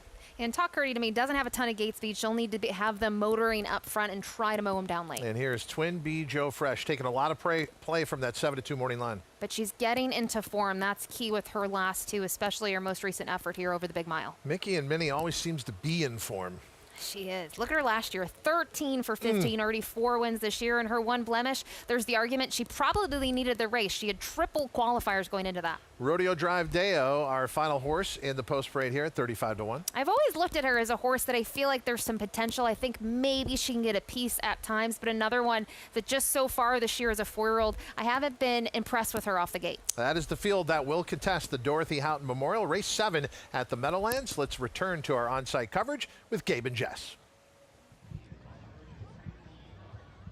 One of my favorite divisions, Gabe. I know everybody usually likes the Glamour Boys, as do I, but I think the older pacing mares, especially this year, there's a really good group of mares coming back. We usually see them a little bit on the lighter side. That's not the case this year. We have a handful of 4-year-olds stepping up in against the big dogs, and that's the storyline here between Twin Bee Joe Fresh and the newly minted 4-year-old Mickey and Minnie. She's 4 of 5. They both come from the Hall of Fame trainer Chris Ryder's barn. It's safe to say that after maybe a couple of lackluster performances to get her season underway, Twin Bee Joe Fresh might be back. Yeah, well, she had us all scratching our heads just because we've just come to know Twin Bee Joe Fresh and how great of a mare she is. She was the 2024 Horse of the Year in the entire sport. 37 out of 53 in her career. She's nearing on $3 million in career earnings. There's a look at her. Dexter Dunn in the bike here. And how about this one? It goes for the home team, too. Dexter co-owns Twin Bee Joe Fresh. You don't see him down as owner very often, but Chris Ryder, Hall of Fame trainer, good friend of Dexter's. He was a big part of Dexter coming over to the U.S. from New Zealand. So that's a good friendship there that's continued. But again, the firepower here seems to come out of the same barn. Trainer Chris Ryder, of course, trains both. And how about last week's Perfect Sting in a monsoon I was here, just gonna say a downpour. that. Oh, Luckily, my I was goodness. nice and dry in the sentence here, Toga. Yeah, you may have glad got a you little were. wet here. Yeah, it was a little bit. That rain rolled in as they went behind the gate. But as you can see, Twin Bee Joe Fresh, she put up those numbers, 53-4 to the half, 148 flat, and she's just going to get gunned down by her stablemates in Mickey and Minnie. They don't have the last quarters on there just because of the rain. But as you can see, I thought Twin Bee Joe Fresh was going to hold on here, and Mickey and Minnie just gets up in time. Yeah, and these are two friendly faces to one another, I'm sure. I'm sure they trained together in the morning for trainer Chris Ryder, and that was just a heck of a stretch slugfest there. You know, the question is, what does Twin Bee Joe Fresh need to do to turn the tables on Mickey and Minnie? She sort of had the throne as the queen of the older pacing mares division the last few seasons. Mickey and Minnie, of course, 4-year-old. She sort of steps up to race older. Obviously, she's had a nice career over 2 million, but she raced, 2-year-olds at 2, 3-year-olds at 3. So it's her first season stepping up into a little deeper waters here against some of the aged mares. So good battle last week, expecting the same here tonight. And Jess, if you do ask what's the biggest surprise to me right now, Louie's Girl, who I thought was a little bit flat, and we couldn't blame it on that rain last week, post 1 here. She's taken a lot of sneaky tote action here, 4-1. I thought she'd be closer to double digits here. She's a nice mare, but again, she just was a little bit short in that replay we just watched back. She ultimately would finish 4th there, but the fans supporting her to a pretty good degree right now into those 2 favorites. She rolled through that Ursula over at Yonkers pretty handily. She's 7 of 11. I'm talking about Louie's Girl here. She won her Roses Are Red elimination. She was 3rd behind Mickey and Minnie in the final. I thought she raced good from post 9 last week. Now she's taking more action at 7-2 from the rail. But going back to the 2 Chris Ryder's trainees, Gabe, Mickey and Minnie actually beat the older mares at the end of the season last year, so I kind of think that gave us a little taste of what we were going to see coming into her 4-year-old season. As for Twin Bee Joe Fresh, if you kind of look at them side by side, Twin Bee Joe Fresh is a very big built beast of a mare, and I think it was going to take her a couple of starts to maybe get race ready and fit to go. Not saying that she wasn't fit when she stepped on the track, but maybe just on her toes after coming back from that injury, being scratched in the Breeders' Crown Final, where Mickey and Minnie, she's already kind of racy. Yeah, I think that's a great point. But one thing's for sure, Twin Bee Joe Fresh, she's been a much different mare. We saw that stretch goal that she came up just short in last Saturday night here in that monsoon at the Meadowlands. Prior start, Jess, she was a nice, easy winner as well. So I do think she started to get her footing back underneath of her. And again, it's just going to be another epic showdown here. And we look forward to seeing these 2 mares probably going to hook up through a large majority of this season, as they're going to be eligible to a lot of the same big dances. How fun would it be to be Chris Ryder, watching those 2 mares last week just slug it out. I know we said last week that they probably do it plenty of times in the morning, but to see it come to fruition in a race, going for a good amount of money, I'm sure he just had smiles all across his face. It'll be interesting to see. Is Dexter going to leave the gate? Is that going to force the hand of James McDonald, or is James going to leave the gate, and is Twin Bee Joe Fresh going to track him down? It's going to be interesting to see as we are closing in on just 2 minutes to post, and we'll send it back to the desk for final thoughts. Yeah, I mean, they raise an excellent point. This is about barn supremacy between the 7 Twin Bee Joe Fresh and the 8 Mickey and Minnie. I wonder where they are in the shed row for Chris Ryder. But what about Louie's Girl? Is this horse being undersold here at 7-2? I'm not a fan. I sort of agree with Gabe. I thought the price wouldn't be now 7-2. I think moments ago was 4-1. I just really haven't been impressed with the last 2, and I don't see a situation where she turns the table. I don't know if I necessarily like the inside for her. Jason Bartlett knows her very well, so not going to question, his abilities here with her. But just based on what we've seen, I think you're looking at Twin Bee Joe Fresh, or you're looking at the 8 in here, Mickey and Minnie, and I just wonder if Twin Bee Joe Fresh, if she's finally getting going again. But would you say only trainer Chris Ryder knows how this race is going to develop? I mean, what type of instructions do you think have been given to Twin Bee Joe Fresh and Mickey and Minnie? I don't know how much instructions you give, right? And I've talked to some of the trainers, and it's out of their hands, right? And they trust these guys so much. And Dexter owns part of Twin Bee Joe Fresh, obviously knows her well, but he also knows Mickey and Minnie as he's driven her a bunch. So I think they sort of make their decisions, especially with where they are here on the gate. They're not on the inside, right? And I think they're both handy enough in terms of these mares, in terms of the trips that they could get. But I do think that James McDonald's going to be looking at his inside to see what Dexter does. Time to make your decisions and get your plays in through your Naira Bets account. The field is being called into motion for race number 7 at the Meadowlands. It's the Dorothy Houghton Memorial. Checking the odds. Right now, the 8 Mickey and Minnie is our favorite, a slight favorite at 3-2. Right there is the Barn Buddy, the 7 Twin Bee Joe Fresh at 8-5. And third choice throughout the wagering, the 1 Louis Girl remaining at 7-2. With the field in motion, let's go out to Ken Workington for the call. Race 7 from the Big M. It's the Dorothy Houghton Memorial. Right now, 8-5 on 7, Twin Bee Joe Fresh. 3-2 on the 8, Mickey and Minnie. Stablemates vying for favoritism, both 3-2 right now. 7-2 on the 1, Louis Girl. On gate, race 7. Here they come.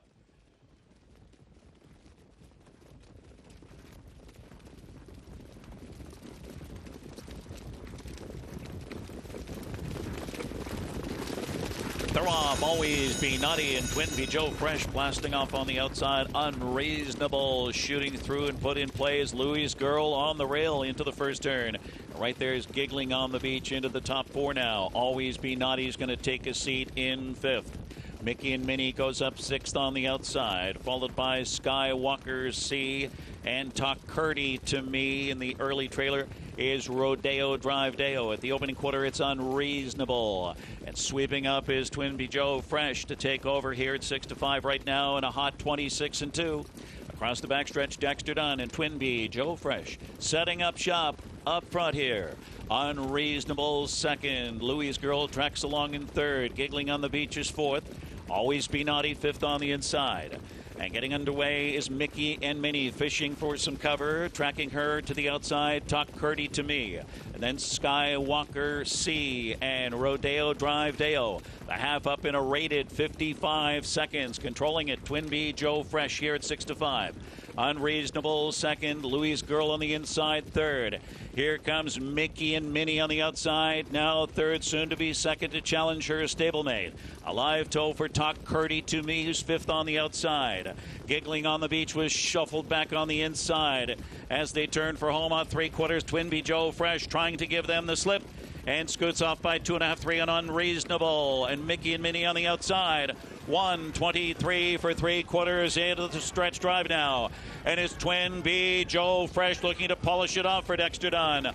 Unreasonable is full out. So is Mickey and Minnie on the outside. And Louis Girl. Twin Bee Joe Fresh. 3 in a row in the Dorothy Houghton Memorial. Twin Bee Joe Fresh. Then Unreasonable. Then Mickey and Minnie. 1:48-4. Twin Bee Joe Fresh, and how about the drive from Dexter Dunn?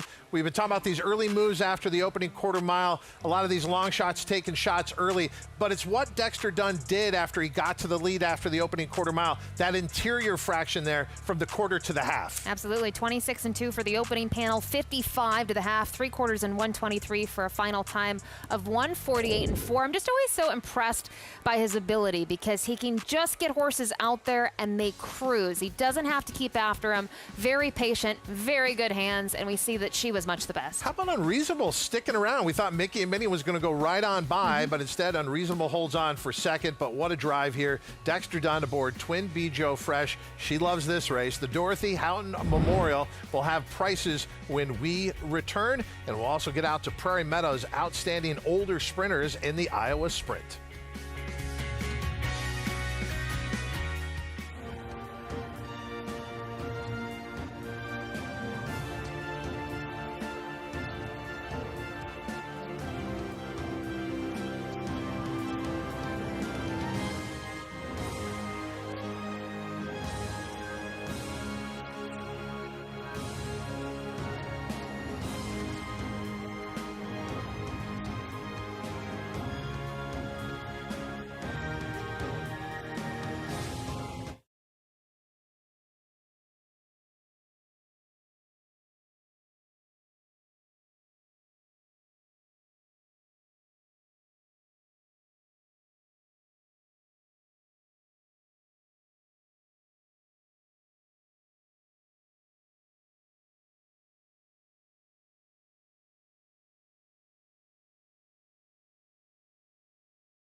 Welcome back to America's Day at the Races. What a Saturday night here, and your most recent winner at the Meadowlands. Wow, she's awesome. Twin B. Joe Fresh, and it's turning into Dexter Dunn TV. Another interview with him, Jessica Ott. Twin B. Joe Fresh goes 3 in a row in the Dorothy Houghton Memorial. Dex, safe to say I think she's back. Yeah, I mean, it's great to have her back like that, Jess. She's obviously such a special mare to Chris and Pete and Barb and myself. So, for come back this year and put a performance like that, it's it is really special. Outside post tonight with her stablemate one to her outside, Mickey and Minnie, who just got her at the wire last time out. You kind of let things just settle before you made your way to the front. She just seems strong from there. Yeah, she's got so much gate speed. So, we got across. There's a bit of action early and, made her way to the front. And, we had a pretty good sectionals and we sort of come half around that last turn. I thought I'm going to go for it now. And if they outsprint me, they outsprint me. But, she knuckled down great. Nice job. Thank you. Dexter Dunn, Twin B. Joe Fresh, 3 in a row in the Dorothy Houghton. Back to you guys. Well, he referenced what you caught, those sectionals in between. He was very comfortable with that early move because of what they were able to do after. Absolutely, and if they were cooking like they did in the opening right to the half, it would have been probably a very different outcome. But well rated throughout, she was able to prevail. Unreasonable was the big price underneath that you mentioned earlier. Okay, when we get back to the Meadowlands, more great action there, but we're going to go back to the thoroughbred world and the field coming out on the track for the Iowa Sprint. There was a major scratch in this race, a horse that would have taken much of the play. The 4 Nakatomi is out. I thought it left it a wide open race, and we'll take a look at the wagering as they come out on the track. Here's your favorite now, the 1 Booth at 9-5. Yeah, going to make his first appearance at Prairie Meadows. Tried the turf last time out, but they're going to go back to the basics as he certainly loves sprinting on the main track. The 2 Champlin has not won since Delta Downs back in January. This is a horse that once in a while fires a pretty big effort. I wonder about against this group, though. I mean, 14-1, though, is pretty tempting. Like you said, the races are there. The 3 It's My Birthday comes in with back-to-back wins. I sort of like the way this horse has been managed. They've targeted spots, has been very strong in those last 2, but going to step back up in competition tonight. Yippee-ki-yay. Scratch the 4 Nakatomi. Here's the 5 Ola Joey. And comes in here off a win. Loves it here at Prairie Meadows, a 5-time winner. But I think we'll still need to take a step forward to compete with some of the bigger horses. Surveillance going from the turf to the dirt. A horse that obviously has some backlash. He's a 9-year-old. We've seen him shine in stakes races, but so far this year, in terms of his wins, I think I really like the 2 back. I didn't necessarily love the one at Oaklawn. Saffie Joseph Jr. bringing in Super Tuscan with back-to-back wins. He seems to be the horse right now that's in very strong form. I wonder from a pace perspective, does he sit that perfect trip once again? It certainly could be the case. How about trainer Ian Wilkes, who pulled off a big upset in the feature yesterday here at Saratoga, 26-1. He's got Camp Hale, who wouldn't be nearly that kind of surprise. No, it's going to return to the dirt for the first time since last year in June. But you look at the turf form, I do wonder if Trip could be a little bit different here on the dirt in terms of maybe it holds up better. Another horse with a lot of turf form, that's the 9 Jet Sweep Joe. Yeah, this is a horse that I think will need to take a huge step forward. Has been sort of outrun in those sprints, and I don't know how the dirt is going to fare for him, but does have a 3rd place finish locally. Scratch the 10 Speed King. That is the field of 8 that will contest the Iowa Sprint. On site for us, SGP. Thank you, Todd. And as a former quarter horse jockey, I love these 6 furlong sprints. This is the 27th running of the Iowa Sprint, a nice 6 furlong dash to the wire. And Super Tuscan is a horse that I have found has really found his stride in 2026. He's a horse that is coming into this race with 2 wins in a row, and both of his victories have not been visually impressive as far as a big win margin, but he's one that has a lot of grit, and you love to see that in a racehorse. You want to see him turn away their competition and put their nose down in front when it matters most, and that's right at the wire. He's one that just shipped over here beautifully. I know him very well from seeing him during the winter time at Gulfstream Park and these Connections C2 racing.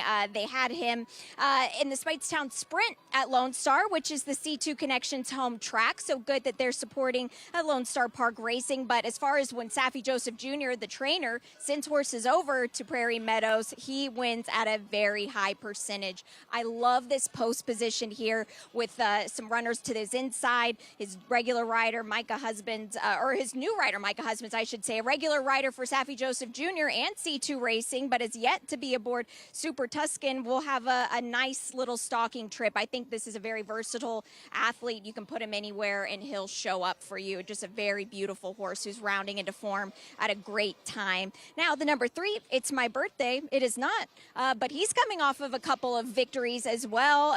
One of the last ones being at Lone Star Park, and he's a horse that, a son of Vacoma. I love the fact that they're keeping him sprinting. I get it. You get a little ambitious sometimes with these horses when they're in good form and you win at a mile. They took a shot last year in the Iowa Derby, but to no avail. I shouldn't say it wasn't a bad race by any means when you're finishing second to a horse like Magnitude, who we've seen this year just be an absolute stunning performer. You can't knock him too much, but as being a son of Vacoma, usually those offspring really just flourish going that 6 furlong distance, guys. Beautiful shot overhead here as the field arrives at the starting gate for the Iowa Sprint. Ashley, who you got? Going with Saffie Joseph Jr. here in the 7, Super Tuscan. I just think in terms of trip is going to sit perfectly in here. There's plenty of speed. Ola Jolie's going to show some speed. The 1 Booth.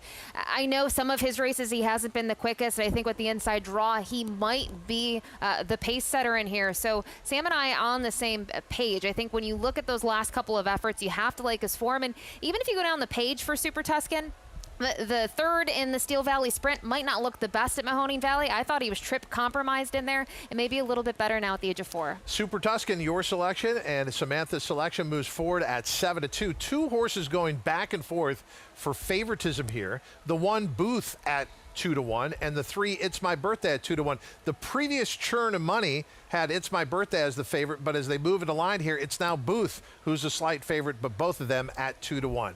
Professional group here moving into line quickly. It is the Iowa Sprint going 6 furlongs over the fast track at Prairie Meadows. Bobby Newman with the call. All in the gate.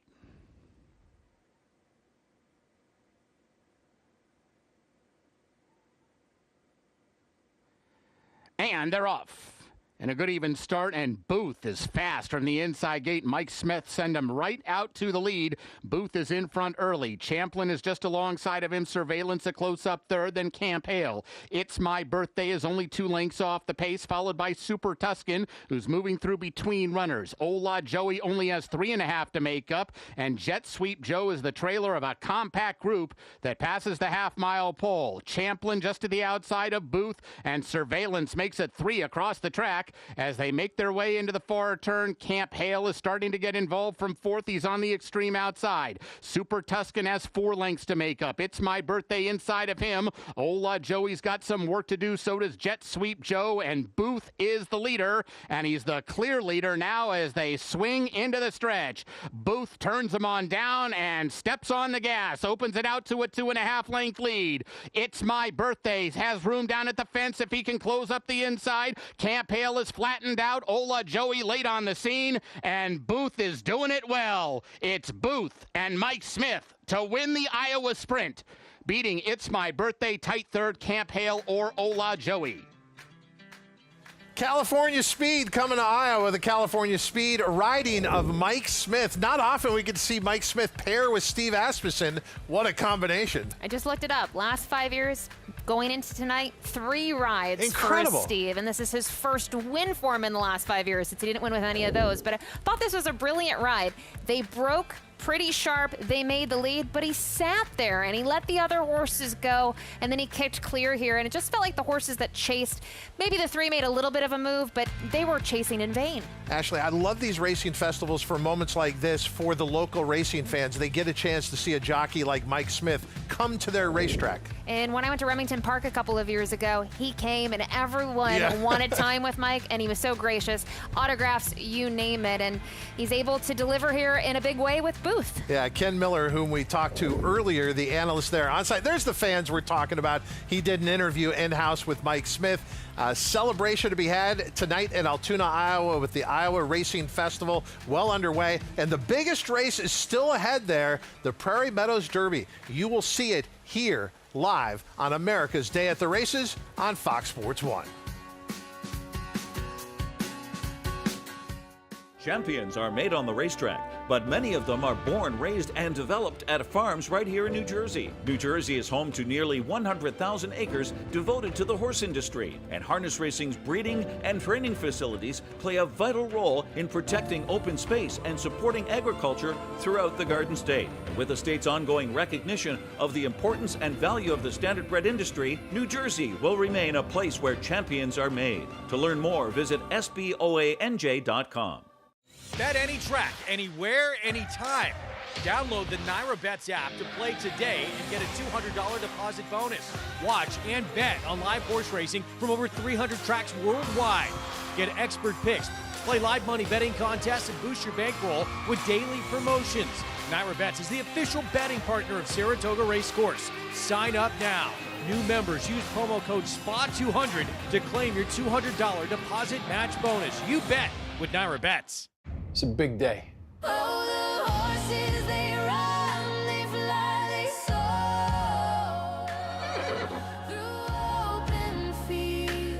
That horse get on the street with fruit.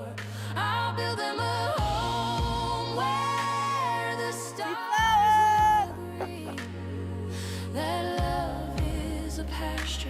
It's okay. Wild hearts run free.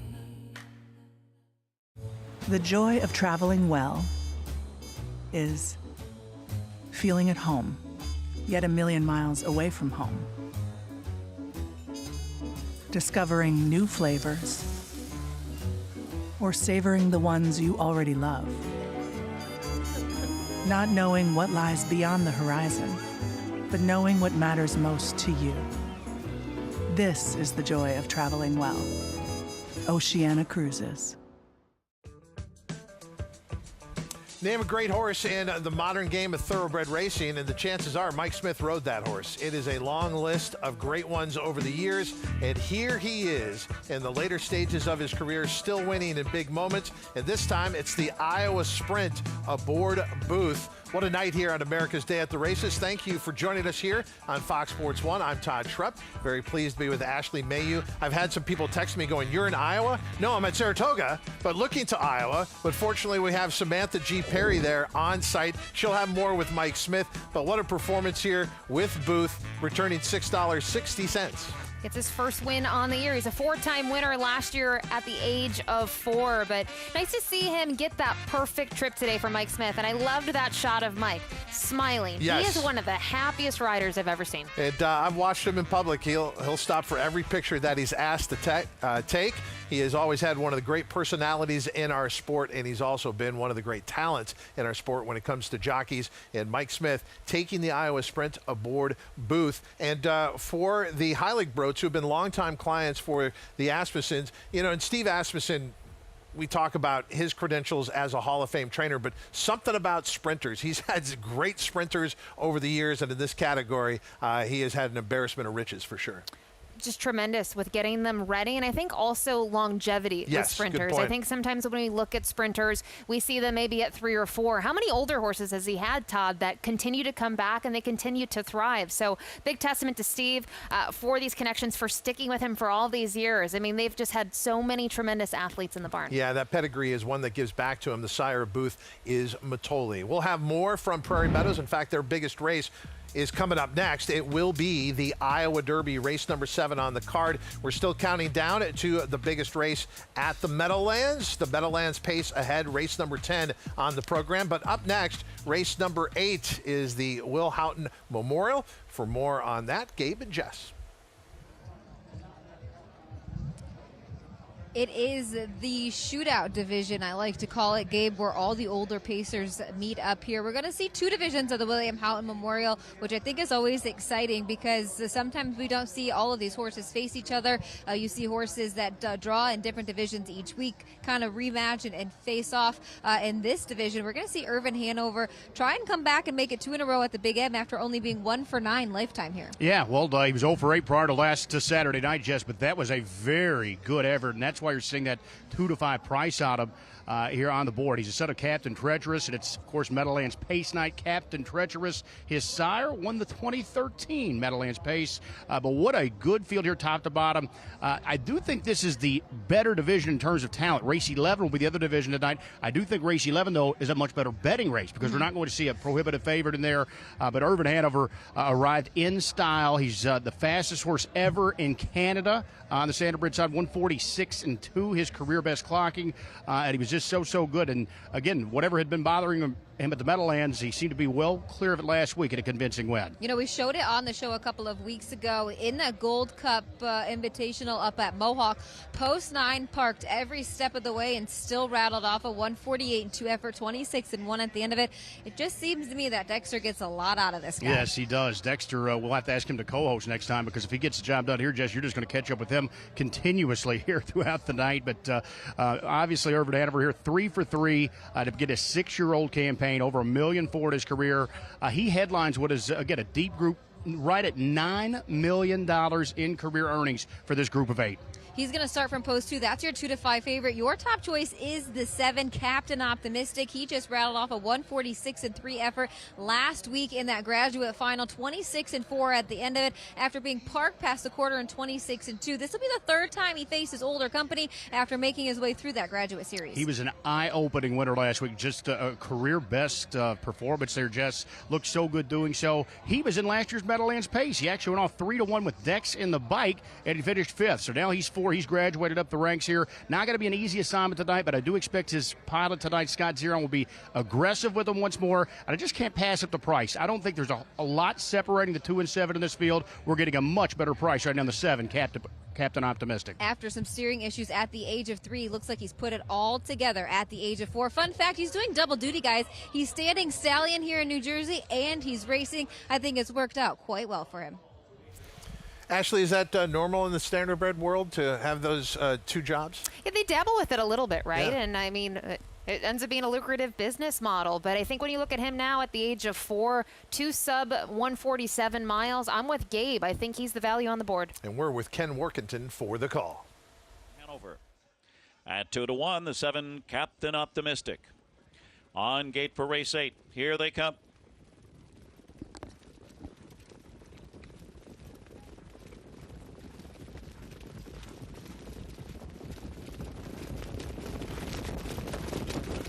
They're off. Maximus Mickey. There goes Huntin' the Last Dollar and Captain Optimistic in blast-off mode on the outside into the first turn. Irvin Hanover into the top 4. Just floated away there. Calico Jack Hanover settles in 5th on the inside.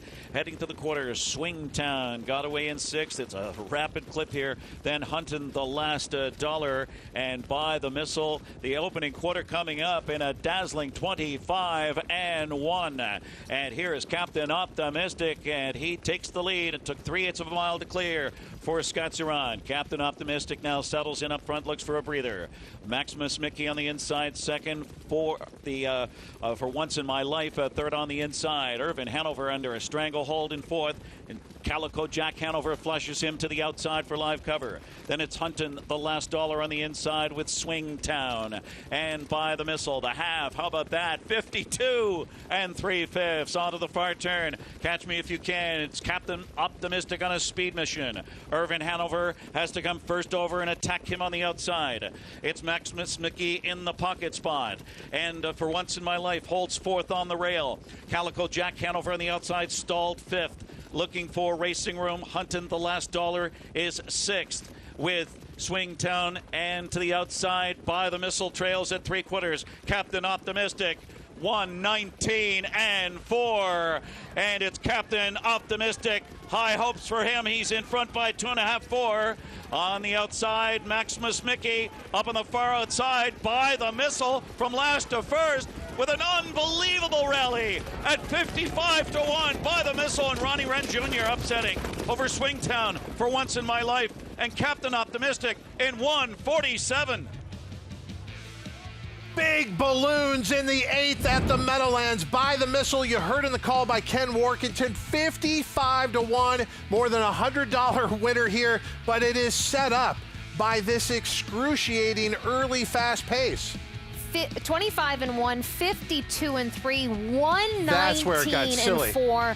And it did look like for a minute Captain Optimistic was scooting away, but you talk about the late turn of foot here from By the Missile, and just what a great drive from Ronnie Wren Jr., who in recent years, Todd, has gotten a lot of drives from Ron Burke. And I believe it was at Woodbine Mohawk a couple of weeks ago, Ronnie said he's up there with the best of them, and that's the sort of drive that proves it. Well, we were talking about his decision earlier in the night when he had to win. Now, he was aboard a favorite, but he made an early move after the quarter-mile mark, and then here we see a different scenario where he's got to wait, and then look at the finish on the far outside here by the Missile. Still not in your, but look at this, just pulling away late here. Again, 55-1. What an awesome performance by the Missile and the Bill Houghton Memorial, the 8th at the Meadowlands, with the biggest race still to come out there, the Meadowlands Pace. More America's Day at the Races after this. And they're off at Prairie Meadows for today's race. It's not a race. It's an excuse to buy the hat and wear the hat. It's a party on the patio and a toast to whatever you love most. Good times, good friends, good fortune. And lucky enough, it's free all summer long. Prairie Meadows. It's not a race. It's more.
After a string of favorites at the Meadowlands, it changed dramatically in race number 8. 55-1 on By the Missile, who pulls off the upset here. But there's another number we should be taking note of, Ashley. Ron Burke, 17,000th career win. Let's get more with our winning driver. Here's Jessica Hahn. Thanks, guys. Winning driver Ronnie Wren Jr. as By the Missile picks up the pieces late in the mile in the first division of the William Houghton. First and foremost, first time you got to sat behind this guy. He's just truly all class. Oh, he truly is. I mean, to sit last against these horses and have the most pace finish in and get the job done, just speaks of how great this horse is. He hasn't had a whole lot of luck in against the big dogs so far this season. With that being said, you draw to the outside. I was sitting there as the gate folded, and I said, they're setting this mile up for a pretty big mile tonight. What were your thoughts going up the backside as those numbers were popping up? I seen the first quarter like 25-1, I believe it was, and I knew they were going to go fast, and I was just hoping top of the stretch that, you know, he'd have pace, and of course he did. Nice job. Thanks. There you have it, Ronnie Wren, Ronnie Burke. They're going to team up once again, this time with By the Missile, 147 flat. Back to you guys. And $116.20 the return on a $2 win bet here on Buy the Missile. But it doesn't stop there. Kind of forgotten about, we had a 40-1 shot in second and then a 30-1 shot in third. So both favorites, it looked like a two-horse race coming in. Nowhere here, and that's chaos in the exotics. And then Captain Optimistic rounds out the super. That's a 10 center. $2,192. When we come back, it is the biggest race of the night at Prairie Meadows. It is the Iowa Derby. 3-year-olds going a mile and a 16th for $250,000.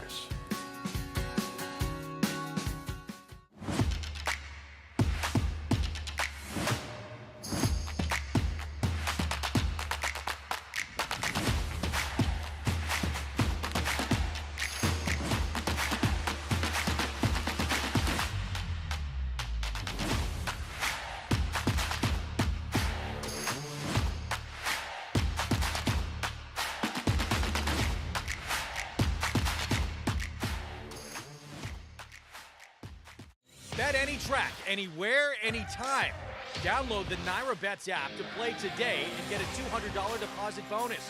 Watch and bet on live horse racing from over 300 tracks worldwide. Get expert picks, play live money betting contests, and boost your bankroll with daily promotions.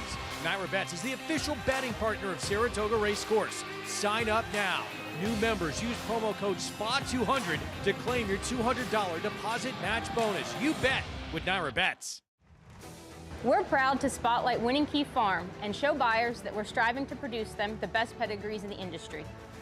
We believe that our farm, with its rolling hills and the 4 seasons of Western Pennsylvania, offers the perfect place to raise strong, healthy, athletic yearlings. We're so excited here at the farm to be selling these yearlings, and we're looking forward to following their careers because we're racing fans too. They will be the key to your success.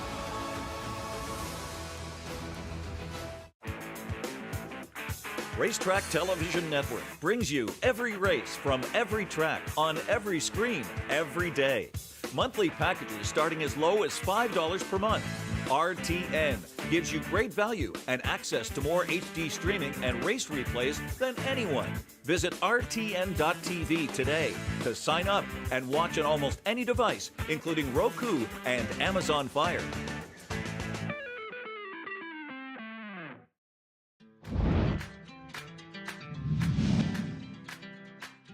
Magnitude doing it nicely thus far. Mr. Omaha not letting him out of his sights, though, as they come toward the top of the stretch. It's My Birthday swings widest into the lane as he tries to close ranks on Magnitude. Coming down to the final furlong, suddenly 4 lengths in front. Magnitude strutting his stuff in the Iowa Derby. It's just a matter of how far. 7, 8 lengths in front as they come through the final 16th. It is Magnitude, and he was ready to roll.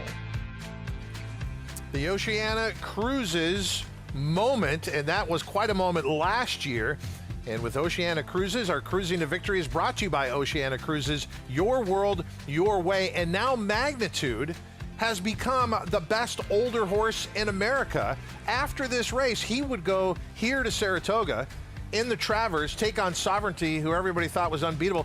Andy Serling reminded me that he actually picked Magnitude in the Travers last year, took a lot of heat after that, and now it's kind of looking brilliant a year later. Mentioned the Travers, Pennsylvania Derby, second to Baeza, and just seeing what he's been able to do now, a year older, between the Hall to Dubai, and then most recently in the Stephen Foster. You mentioned it. He is the best horse in the country right now. So as we sit here at a darkened Saratoga, you can't help but think about the big races for 3-year-olds remaining for this season.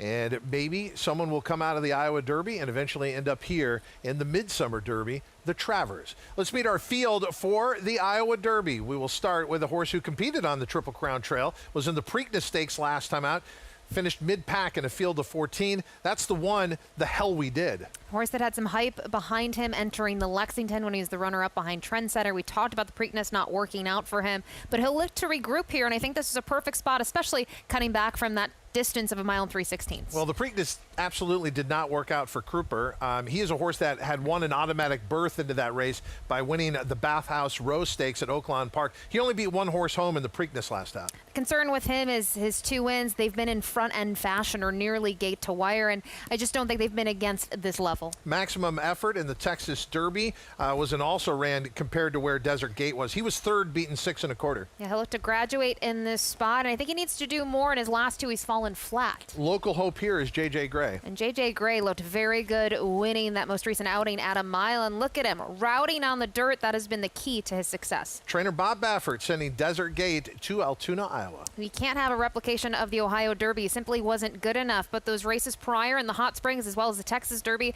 make him the big contender here at 3 to 5. The Iowa bred outmatch has to prove he belongs, has to prove that he can handle 2 turns. And he'll need a pace meltdown too, I think, because you look at his races, I know he's been closing from off of it. I still don't think he's going to be that forward. The Connections of Brooklyn had a couple options. They could have run at Horseshoe, but they decided to run here. Yeah, he was another one that was cross under, the other one being Desert Gate. I looked at the Long Branch. I don't think things worked out for him in there, but his Arkansas Derby, I give him a little bit more credit than it looks on paper. Canned Heat, good group as far as winning this race, 38 to 1. Wouldn't see it. The 9, Chad Allen, just 1 for 10 coming in. 1 for 10. He was the runner-up behind Desert Gate in the Texas Derby, but another one that exits the Ohio Derby where he'll simply need to do better. Okay, that is your live post parade for the most anticipated race of the night at Prairie Meadows, and that is the Iowa Derby.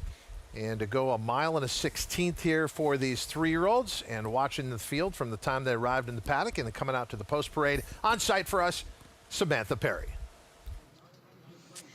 We're setting for the start of this mile and a 16th distance. As you can see behind me, the starters and the gate crew are about to assume their positions for this Iowa Derby. And dare I say, this is a race that has gained a little bit more attraction now that we see the credentials magnitude has brought after running in this race last year and winning it and moving on to a great year this year. Now, the number 1, The Hell We Did. This is a colt that when you hear from trainer Todd Fincher just about his kind of unluckiness in the Preakness Stakes, he had stated that he didn't really want the horse too far up front, and he kind of had said in a Daily Racing Form article that that was maybe his mistake in doing so.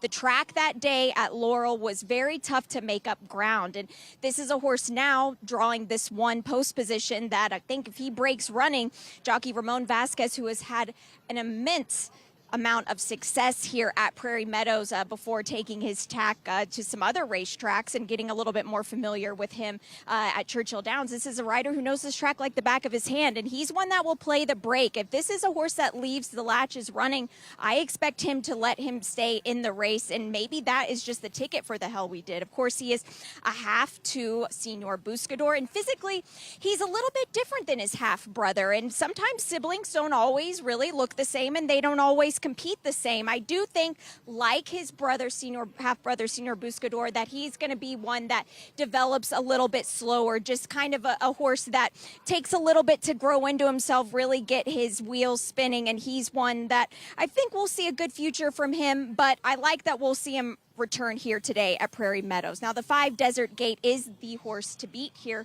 for trainer Bob Baffert. Now, this is a horse that has been very well traveled. He's won 4 times at 4 different racetracks, and it's good to see that he shipped over here in very nice fashion. And we'll take a look back at his Texas Derby, where he just hit the front end and did not look back. I feel he's one of those horses that when he gets his confidence up on the front end, he's one that's very tough to turn away. Jockey Florent Giroux won last night here in the Iowa Oaks with Mizumi for trainer Bob Baffert, and that was an off-the-pace ride. But trainer Florent Giroux, since switching agents to Matt Nakatani, has had a lot of success with trainer Bob Baffert now, and excited to see how that relationship really just continues to grow. But as you can see, Desert Gate was just so game in Texas, and you like to see a well-traveled horse, a horse that we know can handle any type of place or surroundings, night or day. He's one that can handle it. Now, one other horse I do want to touch on is the number 2 Kruper. Now, this horse here, before the Preakness, he kind of ran his race before the race even started. He was one that was very just amped up on the muscle, just kind of washed out before that race, and seeing him now, he's one that looks very cool, calm, and collected. He got a nice warm-up under Rajiv Mirage, just away from the pony, and I like the fact that it seems like they've kind of got his mind moving a little bit more. It's a little bit more quiet than a day like at Laurel Park with the Preakness, a little less sights and sounds going on, and I think that should do him some good. I'm not too quick to write him off yet, but maybe this is a bit too tough of a spot for him. But what an incredible field of runners we have here for the mile and a 16th Iowa Derby. SGP, great work out there, as always. So she's going to forgive the favorite for what happened in the Ohio Derby Desert Gate. You're not so forgiving. I'm not forgiving. In life you are. In life you are. But as far as this field, you were looking at a horse that, if you look at the tote board, is this horse getting more play than you thought, the 4 JJ Gray? Starting to. When I saw this horse hovering at 4-1, I thought to myself, really? I thought this horse would be the clear second choice, and it wasn't that way. Now, though, at 5-2, it certainly seems like it will play out to be the case. I think looking at JJ Gray, though, I mentioned it in the post parade, this horse routing on the dirt has been fabulous. Yeah. Look at the efforts. It's been the key. I think looking at the last two, sure, having the local prep race at Prairie Meadows works out really well, but it was really the effort at Oaklawn Park that caught my eye. It was late in the meet. Manny Esquivel was aboard, and he was so patient on this horse, loomed up pretty boldly in the turn there, and then kicked on like a good thing. I thought it was such an easy victory. So these are the sorts of horses I love for Kenny McPeak, where they're modest purchase prices, they show some talent, they try different things, and this seems to be what he wants to do. The sun's starting to set in Altoona, Iowa. The light's coming up, and just in time, the spotlight here, the Iowa Derby. 3-year-olds going a mile and a 16th as they move into line for trainer Bob Baffert with Laurent Giroux aboard. It is Desert Gate, who is our 3-5 favorite. Can he rebound from a disappointing favorite as an odds-on choice in the Ohio Derby last time out? And maybe you could make the case this field has as much depth as what they had last time out in the Ohio Derby. JJ Gray, trying to make it 3 wins in a row, is the second choice as they move forward. Holding up the loading process a little bit here, the big long shot, the 6 outmatch. We mentioned Iowa bred, who has had 1 try around 2 turns, wasn't successful at it, but has raced primarily against Iowa breds. It is nearly post time. Here, it is the Iowa Derby on America's Day at the Races on Fox Sports 1. Let's go out to track announcer Bobby Newman.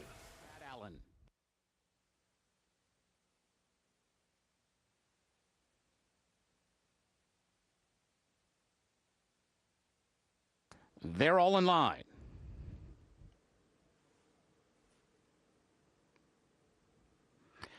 And they're off in the Iowa Derby. And it's JJ Gray who breaks on top. Bricklin is coming after him. Canned Heat on their outside. Desert Gate wanted to go up for the lead, but was taken back now into the 4th spot for the run into the turn. Chad Allen's going to be caught widest, while Kruppers goes over to the fence and will save ground as they make their way around the turn. Very well bunched through these opening furlongs. The Hell We Did is only 6 lengths off the pace. He's just to the inside of Outmatch, and Maximum Effort can see them all after an opening quarter mile that was a modest 23-4. 3-year-olds head on to the backstretch, and it's JJ Gray just the leader. Bricklin has a perfect stalking spot on the outside. Now he's right up to challenge for the lead. Canned Heat is in the clear 3rd. Krupper down on the inside, while Desert Gate is just in behind the lead pack. He's racing between horses and about 2.5 lengths off the lead. Chad Allen's just outside of him. The Hell We Did now only 4.5 lengths to make up, clear of Outmatch and Maximum Effort after a half mile that was a very moderate 47-4, and a well-bunched Iowa Derby field heads into the far turn. JJ Gray still a nostril in front. Bricklin almost right to him now on the outside, and Desert Gate has his chance now. He's taken into the 3 path, and he's coming after the leaders at the quarter pole. Approaching the top of the stretch, JJ Gray trying to see it out. Bricklin almost up to even terms, but he's working harder now, and Desert Gate's got to go. He's not doing enough at this point. Meanwhile, JJ Gray is opened up. The Hell We Did is coming out of the pack to chase him, but he's not gaining nearly enough ground to get JJ Gray and Manny Esquivel, who take him all the way in the Iowa Derby. The Hell We Did was 2nd. Maximum Effort from the back of the pack was 3rd, and Desert Gate was 4th. Clean faces win races. J.J. Gray gets out to the lead. And how about the late money on this horse? Was hanging around 5-2 as the second choice. Was still the second choice, but got bet down to 3-2 and extends that win streak. Nice pick, Ashley. We'll take it. Not a great price, but we'll take the win here with J.J. Gray. Thought it was a great ride here for Manny Esquivel. I do think the dynamics obviously changed. Desert Gate was not quick out of the starting gate and then had a troubled trip throughout. But you mentioned it, clean faces win races. And this horse, a little shocking to be necessarily on the lead, but loves to be close to the action and gets another win at Prairie Meadows. And with Ken McPeak, this horse has been everywhere but the Tokyo Fair. And has thrived. You look at these last 3 wins, Oaklawn Park, now Prairie Meadows twice, but before that was in the Rushaway Stakes on the synthetic at Turfway Park, kind of still on that path to the Kentucky Derby. It didn't work out, but you've got to love how this horse has won on so many different surfaces, has won on the turf. In fact, as a 2-year-old, that's kind of where he was. He was a grass horse. Oh, and one on the grass at Colonial, as you mentioned, has been well-traveled and has handled it all so nicely. 5th career victory now. And just feel like, to have a horse like this, he's getting better. His figures are improving, but he can run, as you mentioned, on multiple surfaces. 4-1-3-5 in the Iowa Derby. 3-2 over 7-2 over 23-1 over 6-5. They've already gone official out there. Coming up next at the Meadowlands, a true rarity in the sport, as we were talking about early in the night. Maybe some of our audience hasn't seen a lot of standard bred racing here on Fox Sports 1, but typically the distances are a mile. What you're about to see here in the Hamiltonian Maturity is 1 1/8 miles. Let's return to our on-site coverage with Jess and Gabe. Thanks, Todd. Yes, it is 1 1/8 miles distance here for the Hamiltonian Maturity, Gabe. An overflow field of 13, and this is for all 4-year-olds, males and females. 4 of the last 10 winners of this race were females, and there's 4 females taking on the boys here tonight. Yeah, good group, and as Todd mentioned, extra distance. So we're actually going to take off a little earlier, Jess. It's 1 1/8 miles, and they're probably going to need that extra distance to sort themselves out a bit because this is a 13-horse field, another rarity in the sport of harness racing. That means we're going to have 3 in the second tier, starting behind that first line of 10, being the 11, 12, and 13. Yeah, and there's 2 Indiana sensational superstars in here, I guess you could say. The 1, Miracle Maven, and the 8, On to Norway. That's going to be both of our top choice in here. He's 2-1, not the favorite. The favorite is Super Chapter. We'll get to him in a second. On to Norway. He just set a world record last week, 1:48.3, weaving in and out of traffic, barely seeing the pylons, and we've talked at length about his story. Fastest trotter in North America of all time, 1:48.3 by virtue of that win here last Saturday night in a $230,000 stakes race. 4 1/4 on the line tonight. So big money here. I don't think the extra distance is going to bother On Norway whatsoever. Just he typically does his best trotting late in the mile. Typically, gets stronger as the race gets longer. So I think On Norway, tricky post here, but I think driver Yannick Gingras is going to be forced to push off the gate because with all that traffic, particularly with those second-tier starters, you just don't want to get caught too far back. He's a son of Muscle Massive, bought for just $15,000 in their yearling sale, the Midwest, bought by someone else. Then the Burke Brigade ended up purchasing him. He was bred by a small town farm in Michigan, the Bennett Farms of Fremont, Michigan, and it just goes to show good horses can come from anywhere. He captivated our sport last year, Jess. Of course, a couple of wins to start this year, too, but 27 wins in a row at one point for the gate On to Norway. Did snap that with just a game loss, 2 starts back here, but it got back on track with the win last week. But, he was sort of starting to etch his way into history. I believe, maybe the second longest win streak of the sport there for On to Norway. He had some doubters. As you mentioned, he came from Indiana, bred by a small-time outfit. And, a lot of questions. Could he step up at the biggest of stages against the best of the best in North America? He has proven that is most certainly the case. In his 3-year-old season, he was pretty dominant in the state of Indiana. I think his 4-year-old season has almost forced him to be versatile and more handy, and that's really coming to fruition for him. You have no question about it. And again, right now, 8-5, slight second choices. This money continues to pour in here on Super Chapter. That's the one he narrowly defeated last out. And again, a little bit of intrigue here. Big money on the line. You add distance. You put 3 horses. Lots of traffic there. So it's a little bit curious how this one's going to shake out. And particularly when you put 2 of the favorites just sort of the outside of the gate, I think that we know they're going to be forced to get put in play. And this could, it's going to be an interesting how it sets up a bit of a chess match, I think, in the opening turn. Even money on the 6 Super Chapter. He's He's making his 4th start as his 4-year-old season gets underway. It's important not to get in too much traffic and that added distance of a race here. Even money on the 6 Super Chapter. Second choice, 8-5 on to Norway. Back to you guys. Ashley, did I see it right? That horse right there, you like the 4 at 16-1? I like a price in here. We'll see how he performs tonight, but kind of looking at the recent form at Oak Grove, loved the 5 ace track for him. Going to be just the 2nd time here at the Big M, but I think the distance is going to be the equalizer here, and I think a horse like Chimpanzee Dancer maybe can roll late. Do not adjust your television set. That is a field of 13 going a mile and an eighth at the Big M. This is going to be a challenge of a call for the great Ken Workington. For the start, a mile and 1/8, the E.T. Gary Jr. Hambletonian Maturity, race 9. And here they come.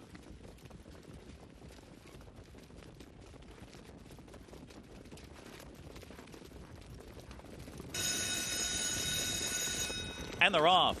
Miracle Maven's away alertly from the inside, but a host of others with Delaney Hanover. And here comes Super Chapter. Delaney Hanover, Super Chapter, Miracle Maven, and on to Norway's put in play into the top 4. That's Eurobank Hanover on the inside, settling in 5th position, stride for stride with Chimpanzee Dancer to the outside. And then it's Go Dog Go in between horses. 7th and parked out is Our Duchess on the outside. Our Duchess is stride for stride there with Green Maw at the rear of the field.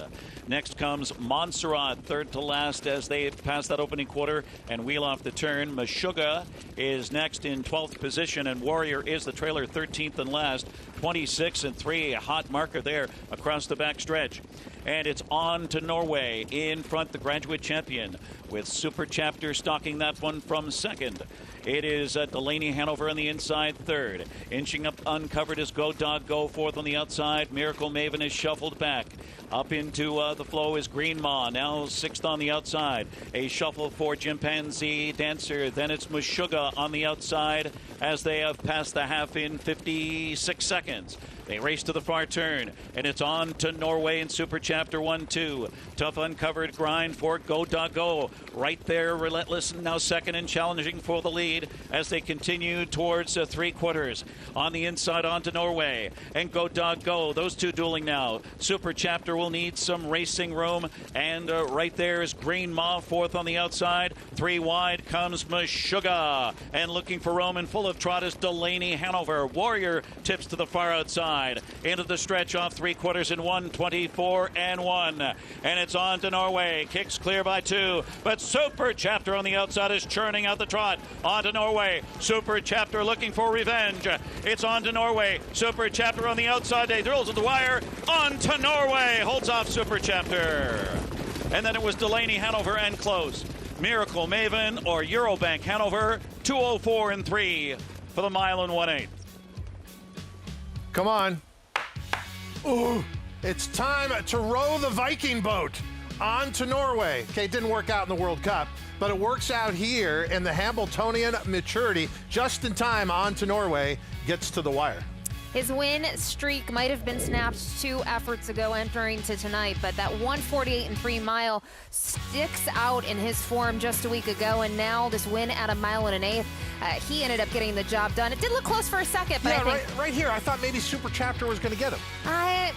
Maybe, but it looks here, right? He's rolling, and he still has enough to prevail, so it's tough to read. Was the 8 in here on to Norway getting a little tired and Super Chapter found more? I don't know, but the top 2, they were clear of the rest. And a mile and an eighth, it's on to Norway with Yannick Gingras in the bike, getting the win here. Super Chapter, as you said, a virtual match race. It's open daylight, back to 3rd.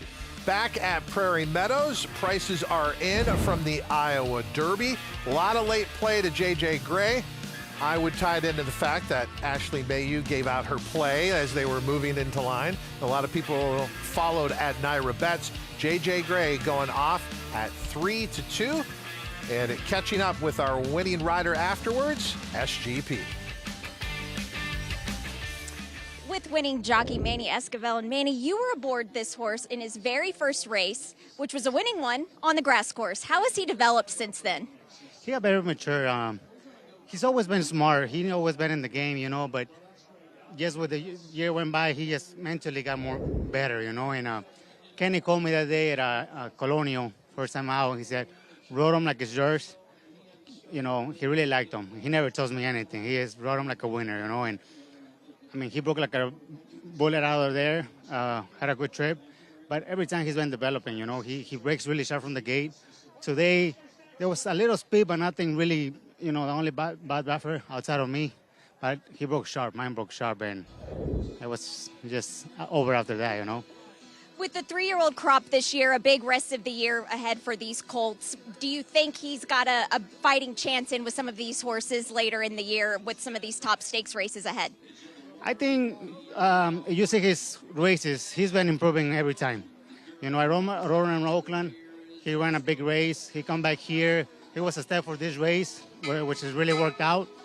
He worked, I mean, today he just crushed them, you know, and I think he's moving forward really nicely. And Kenny's just doing a great job with him, you know, keeping him together and everything. So that's all we can ask for. Well, congratulations here taking the Iowa Derby. Thank you. Manny Esquivel, the winning jockey of the Iowa Derby. Okay, you're a pedigree geek, right? You love to look at pedigrees and that you like that, doing the studying. How about this? Our winner is by Street Boss out of a Fairbanks mare. And you know what I love? It's typical of Kenny McPeak. Everyone talks about his success at the sales. He doesn't go to the same line over and over. He doesn't care what the pedigree is. He's looking at who's an athlete. And he is able to oversee certain things, or should say, get by certain things. Look at the big filly, right? It wasn't perfect, and that's why they got a modest price on her, and she was able to be a machine on the racetrack. So $24,000 was when the hammer fell back in November of 2023, and now picks up an Iowa Derby win. And with Ken McPeak, he's not afraid to take a chance. Who knows? Maybe he shows up here at Saratoga. We're at a darkened Saratoga, but we got plenty more to come here on America's Day at the Races. The big race is ahead at the Meadowlands with the Meadowlands Pace, and older horses out in Iowa.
We hope you're enjoying your Saturday night, and we thank you for spending part of it with us here on America's Day at the Races on Fox Sports 1.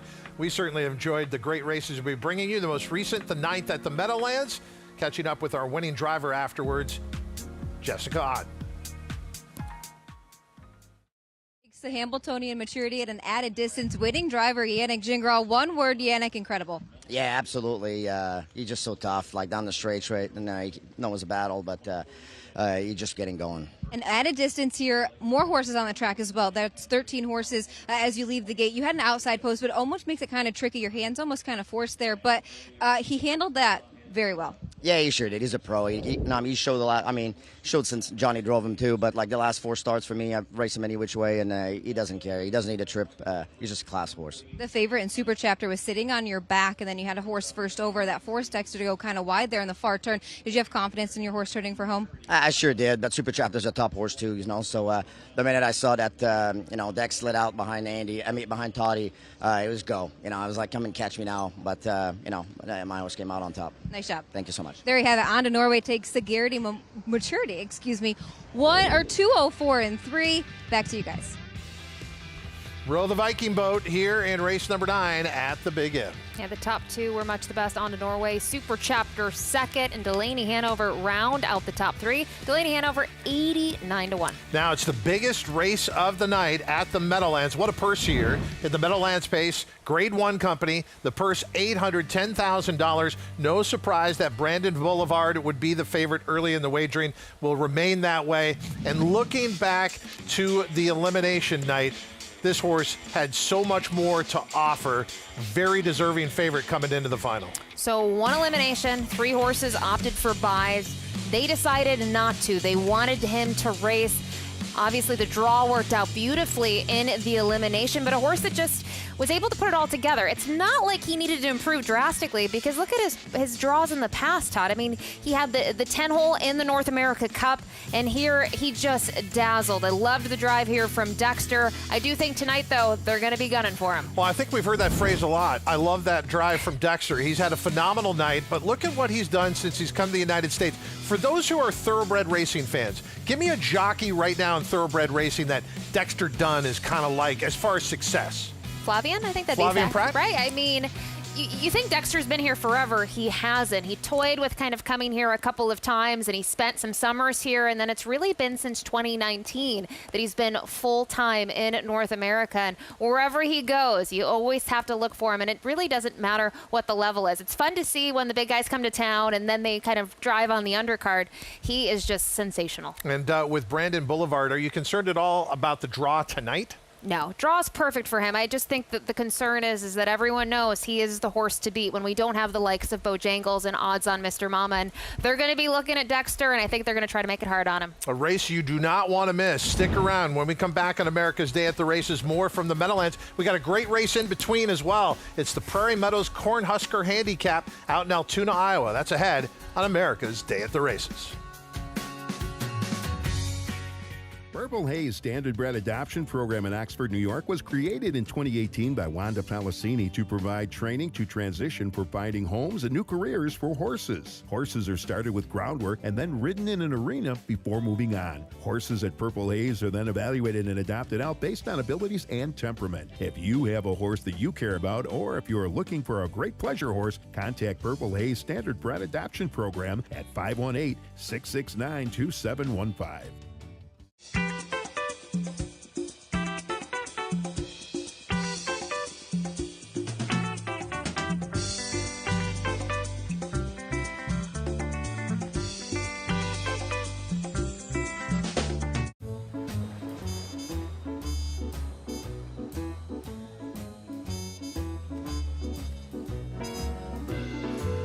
This is the joy of traveling well.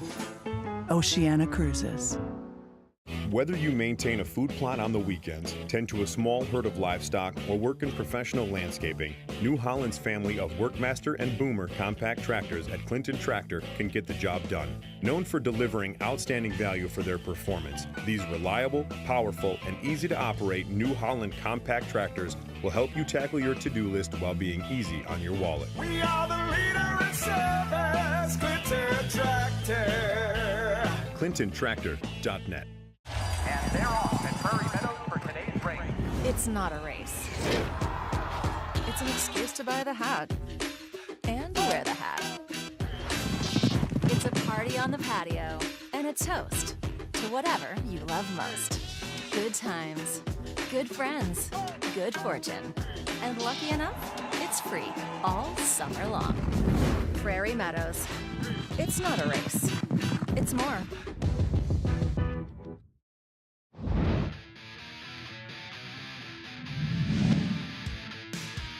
As they come to the top of the stretch of the Cornhusker, it is wide open. Cornishman, heroic move. These two emerge side by side. It's heroic move just in front.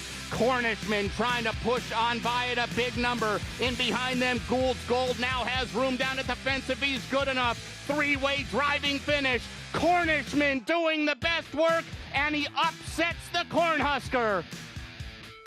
At odds of 14-1 over heroic move, and your top two finishers are back this year in the Cornhusker Handicap. It is a rivalry renewed, but it is also the renewal of a race, and I give Prairie Meadows so much credit. I grew up in Midwest racing, and one of the most famous racetracks that produced the Vanberg family was Exarban in Nebraska. And you say Exarban. It was Nebraska spelled backwards, but it was Exarban, and it was there that they had the Cornhusker Handicap.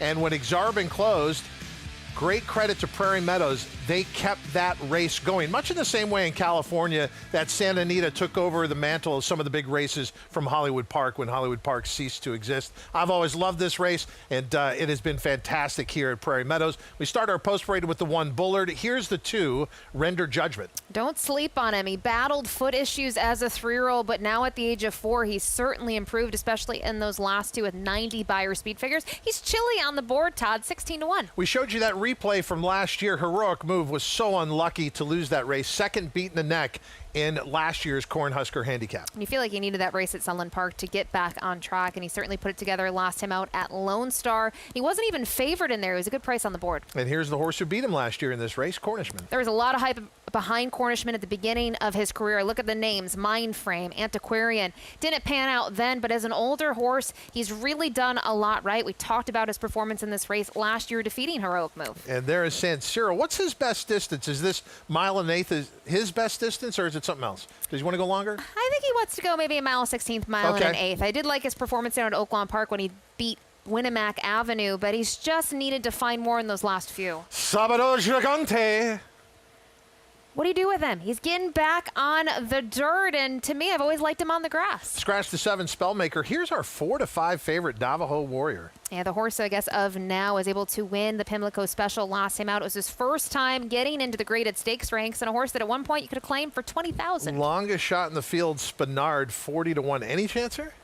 He's tough. I like his stablemate more, but he did post a 93 Beyer speed figure last time out when winning around 2 turns at Prairie Meadows. And that is the field, your post parade for the Prairie Meadows Cornhusker Handicap to go 1 1/8. You could be playing all this great racing action we bring you on America's Day at the Races with your Naira Bets account. We're so sure that you're going to love being a Naira Bets account holder that, check this out, we got a $200 deposit match bonus. You use the promo code SPA200. That's the promo code SPA200. You're going to have this account open for tomorrow at the spa. We got a carryover in the pick 6 of $166,000.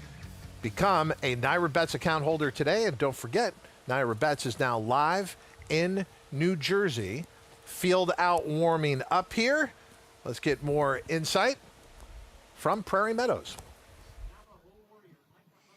The Grade 3 Cornhusker is upon us, and of course the big story here tonight is the return of Cornishman, who was a nice 14-1 when he won this race last year. You're not going to get quite as high as a price on him like he was last year today, but he still is taking a little bit of money, and a nice one if you like him. Now, Cornishman is coming into this race in a similar path that he did last year. He won this race last year, and he took that same path through the Jim and Sandra Rasmussen Stakes, and that was a very, very nice effort that day. He comes into this race with 2 wins in a row, and his connections, Dan McFarland, said that they had no idea that he was going to show up in such a big way in the Cornhusker last year. But his last win just solidified his chances back again here today. I do know the connections were hoping for a little bit of moisture in the ground, but I do like the fact that he has won on a dry track, and that I know he just skipped across this wet surface here in his last out, but I think he's got a nice race ahead. And it's great to see a 5-year-old gelding like this that has just kept in good form and continues to keep on keeping on. We love to see that with these older horses that just stay in good form. They get the necessary breaks and they come back here, and they're athletes. They love to do this, and we love this game. Now, the 8 Navajo Warrior, a very short price, but I believe it's a deserving one. Now, this is a horse that trainer Safi Joseph in his connections privately bought from the Tim Yakteen barn, and this horse was really peaking at the right time. He's come off of 2 victories in a row now, and what I like about the 8 Navajo Warrior is whenever Safi Joseph Jr. got into his good form, it's really helped the fact that Safi Joseph has now put a pony with him in the paddock whenever they are saddling him. At Gulfstream, a couple starts back, he was just very rank, very washed out, and just kind of had his mind on other things. But that Pimlico Special race, they got the pony with him in the grade 3 before the warm-up and before in the saddling stalls, and I feel like that really turned him into a bit more professional. I do think that he's a horse that with the 7 coming out of this race with a lot of speed to his inside, now that being a void, this is a horse that can take it. And in that Pimlico Special, he was hounded the whole way and still turned away his competition. Now, I do feel like he was a little track aided. The way the flow of the track was playing, it really did favor those front runners, and it was hard to make up ground, but he turned away every foe that came up to him. And like I said, a little bit earlier on the card, trainer Safi Joseph Jr. with a win here last night. When he does ship in, he does have a very, very good chance. He won this race in 2022 with officiating an amazing edition of the grade 3 corner. Samantha, thank you. Got a little cut off at the end there, a little bit of a technical issue, but a live look overhead, the drone view, as it's a long sunset tonight in Altoona, Iowa. I spent a lot of times at Prairie Meadows when it first opened because I started out at Canterbury in Minnesota. Obviously, both tracks still there, but Prairie Meadows would open before Canterbury, and a lot of those horses would come up there to Minnesota, so it was almost like spring training for me to go down there. I've always loved this racetrack. One of my great thrills is when I started out at a different network.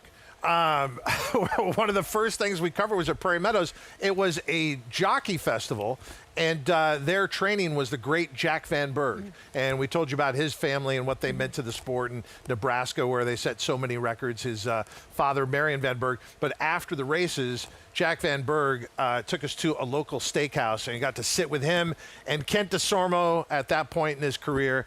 So I've always had a lot of affection for Midwest racing, some of the great horses that have come through there. And it's great to see the success of Prairie Meadows. The alternative gaming money has meant a lot to keep the racing program going. But to have a horse like Magnitude last year win the Iowa Derby and then go on to be what he is this year says you a lot about Prairie Meadows and the program they put together there. And it helps get eyes on their product, right? I think that's important as well. You talked about the purse structure. I think their purses are quite good, especially when you look at that sort of rank of track. And that steak dinner, I bet the steak was good. The conversation was better. And speaking of legends, Mitch Levitas, who is well known around these parts, he actually had a chance to spend some time with Jack Van Berg. So we are going to be spinning those yarns after the show.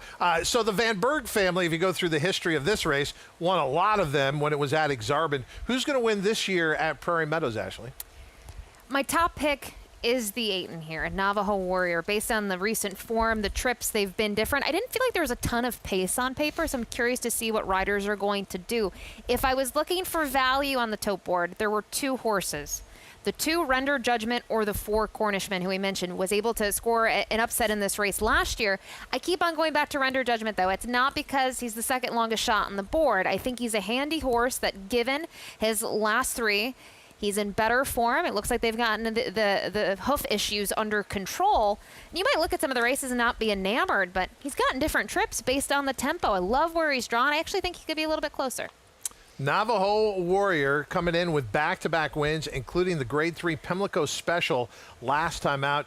And Safi Joseph Jr., he's remained really loyal to Micah Husbands after Micah Husbands went on to his journeyman career after losing the bug. And sometimes that's not how it works, right? And you don't get the momentum that carries into the journeyman part of the career. But Micah had a lot of opportunities, some stakes winners down at Oaklawn Park, and will look to team up with this one for the first time as he hasn't been aboard. One of my favorite renewals in all of thoroughbred racing, it is the Cornhusker Handicap, the Prairie Meadows Cornhusker Handicap. Checking the odds as they move into line, it is the 8 Navajo Warrior at 4-5, and we have last year's top 2 finishers in this race, the 4 Cornishman, who was a 15-1 upset last year, but will arrive at the starting gate at 9-1, and then Heroic Move, who is also 7-1. Now, as we're watching them load, the 8 Navajo Warrior looked like he was getting ready to act up, but now seems to have calmed down and might just get set to move forward now. In fact, he is. So let's send it out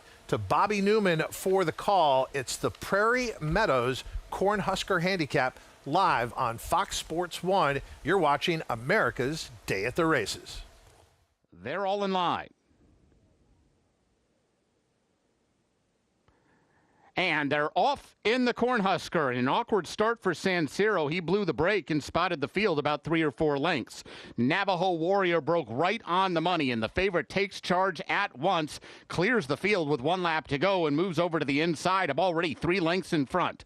Cornishman is a second placement at this point, much closer than usual, just to the outside of Bullard for the run to the first turn. Heroic Move is 4th. He's already about 8 lengths behind Navajo Warrior, who's setting a rapid early tempo.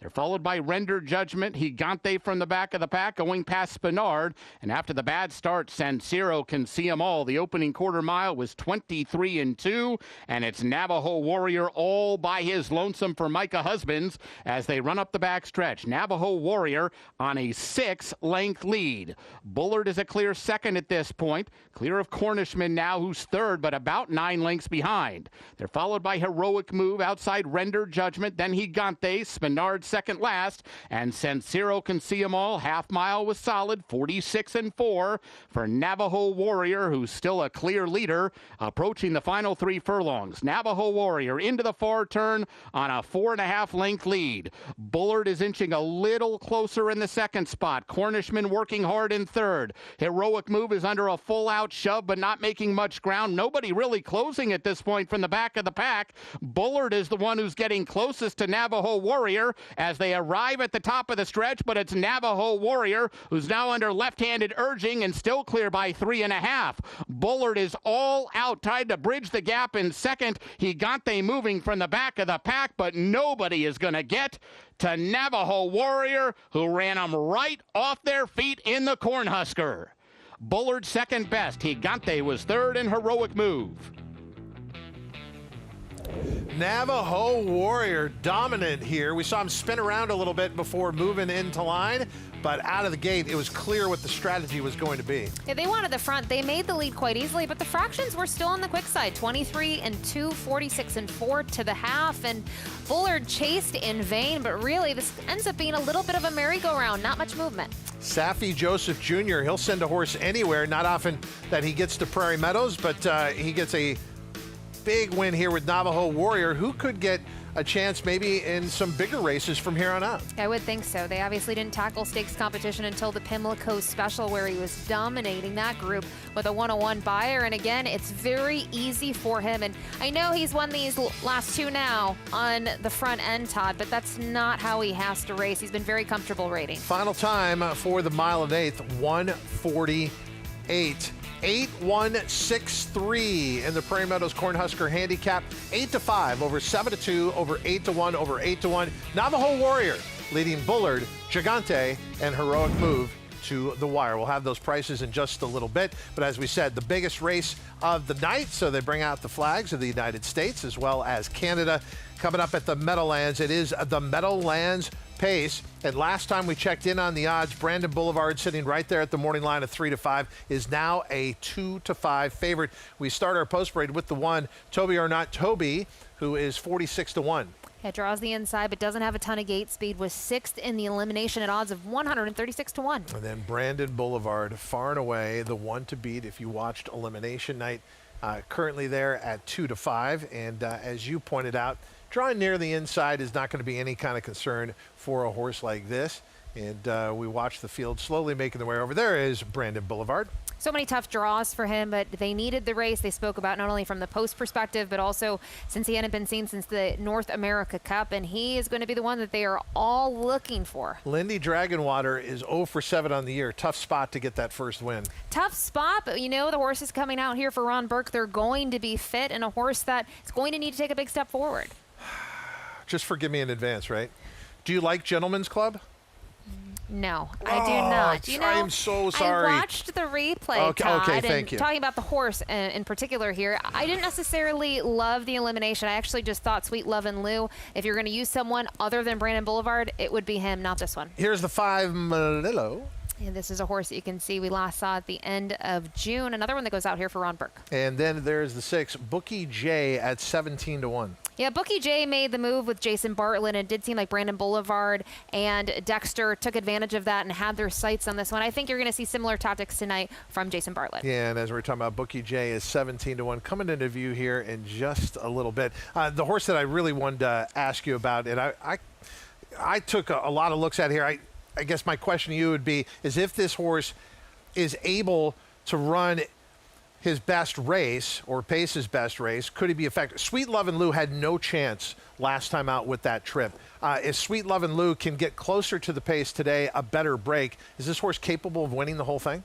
He could be. I think if you're looking at horses that participated in the limb for the quote-unquote upset, he would be the horse. You talked about the trip last time out. He was 3rd over at one point. He was rolling. He was still 2nd best. And then the 8 is Al Poppy. This would be out of the fresh legs, the horse that I think he could get back on track. He was very strong as a 2-year-old. It necessarily hasn't panned out, but I kind of like the move last time out when we saw him at Yonkers go 1.25 miles. I think this sets him up nicely. Yeah, and up on the board at a respectable 15 to 1. Again, keeping in mind with all the money going to Brandon Boulevard. There is the 8, Al Papi. And then our 2 longest shots in the field, starting with the 9, Azrael Blue Chip, who is the longest shot right now at 64 to 1. Yeah, 4-time winner here at the Big M. You know, he's been sort of fringe-like. He's had some okay performances. He was 3rd behind Sweet Love and Lou and Al Papi a couple of starts back in his elimination for the NA Cup, but he needed to do more last time out. And then finally the 10, Ubrut. And this one currently up on the board at 58 to 1. And a tough draw once again. We saw it in the elimination. He had to be used off the gate, and I think here having the 10 is not going to work out for him. Okay, coming into view here in a little bit will be the 10U Brute at 58 to 1. Again, they're going to take their time with so much on the line here with the purse of $810,000. The Meadowlands pace. You're watching it live here on America's Day at the Races on Fox Sports 1. And the field of 10. There is the 10 U Brute to finish off officially our post parade. Okay, so as we talked about that post parade and talked about, you know, the advantages and disadvantages of each horse, it seemed to me that there is going to be a decent pace early on here. How did you see this race playing out from that perspective? I think they're going to be rocking. Obviously, it's the Meadowlands pace. They're not going to get cute, but I think there's so many horses here that in terms of gate speed, they don't have ideal draws, and they're going to have their sights on Brandon Boulevard. We know Dexter's horse is still quick off the gate, but he almost does a little bit better with a target, so it's going to be quite quick early. Rocking for us all night long at the Meadowlands on site. Jess and Gabe. It's the 50th edition of the Meadowlands Pace, Gabe, and it's the richest one since 2012, and it's an interesting one to say the least. We'll get into it a little bit later, but with odds on Mr. Mamba and Bojangles opting not to come to the pace, it left a lot of question marks. And obviously we see that 2-5 favorite right now on Brandon Boulevard. He put up very, very solid efforts in that North America Cup elimination and final to go on to win his elimination of the pace. Yeah, that's the key thing, Jess. It did not take too much out of him. That was the question coming into last week's elimination. You know, those tough trips he went up there in that $1 million North America Cup, you know, how much steam did that take out of him? He just won his elimination here effortless last week. Having said that, all the chips on the line tonight. This is not an elimination, folks. We're looking at $810,000. I do agree, though, Jess, it's his race to win or lose, but as Ashley alluded to, I think we're going to have several horses really try and take swings from outside post here. I think it's going to be a shootout into the opening turn. I think so, too. And with trainer Ron Burke in seek of his first Meadowlands pace, he sends out 4 behind the gate. 3 of those opted for the bye. Lindy Dragonwater, Malillo, and Al Papi, 2 of those which come out of that messenger pace over at Yonkers. I want to go back to Brandon Boulevard. He was pretty geared down there as they turned for home last week. They were very happy with his elimination, well within himself, plug still in, super sharp effort. I heard Andrew in an interview earlier on this week that he gave him about 3-4 days off after that North America Cup final just to give him time to recover. And fun fact about Brandon Boulevard, he is named after a spectacular display of Christmas lights right here in Freehold, New Jersey, and it's where the Pollock family, Bill Pollock, it's the block that they live on. Nice. I did not know that anecdote there. And how about his driver, Dexter Dunn, Jess? We talk about all the accolades for Dexter Dunn on the show a little bit earlier tonight. He's been here since 2019, stateside from New Zealand, of course, originally. He's been the driver of the year 5 of 7 years. This has been the one race that has eluded Dex. He finished second here at his very first Meadowlands pace with Bettor's Wish in 2019. So he's trying to add this trophy to his mantle, another notch on his belt here to pick up his first Meadowlands pace. His sire, the father here, the 2 Brandon Boulevard, down by the seaside, he raced in the Meadowlands pace in 2017, but he came up a head short to Huntsville. What about Sweet Love and Lou? His connection said they couldn't be happier with the way he finished up into a strong headwind last week in that Meadowlands pace elimination. Second start, late 6. They said he was battling with a bit of a foot issue in that North America Cup final. It may be in display of why he was a little bit flat there. He qualified nicely post 7. I think he's really the true wild card here. And what does driver Scott Zeron do off the gate from post number 7? He rallied from far off of it last week. I think the 8 Al Papi, I really like this horse to be in it, but I think he's most certainly going to leave here next door to Sweet Love and Lou. So Scott's going to have a decision to make. He's probably going to look right. He's probably going to look left off the wings, Jess, and really take a good look at this field because, again, pace makes a race. If you're out there in a wild pace scenario with several horses leaving the gate, it's going to make you tired a little bit later in the race, of course. But in that case, he may take back. If he sees not as many horses attempting to leave the gate, I think Scott will take a big shot here with the 7 Sweet Love and Lou. Dexter Dunn, Andrew Harris, they're looking to capture their first Meadowlands pace, but it's not going to be easy. There's 9 others in the race as well. Up next, the 50th edition of the Meadowlands pace. Back to you guys. Jess, Gabe, you guys are awesome. All right, Ashley, who do you got? Sticking with Brandon Boulevard, I said if there's an upset, I'm looking at the 8 Al Papi. 8 is Skate up on the board at 13-1, but as expected, Brandon Boulevard, our favorite in the Meadowlands pace. It truly is the biggest race of the night, the biggest purse. Grade 1, the Meadowlands pace, $810,000 on the line. It is the 2 Brandon Boulevard, our heavy favorite. Ken Workington with the call. And the others in double figures here as we get set for race 10, the Meadowlands pace 2026. Here they come.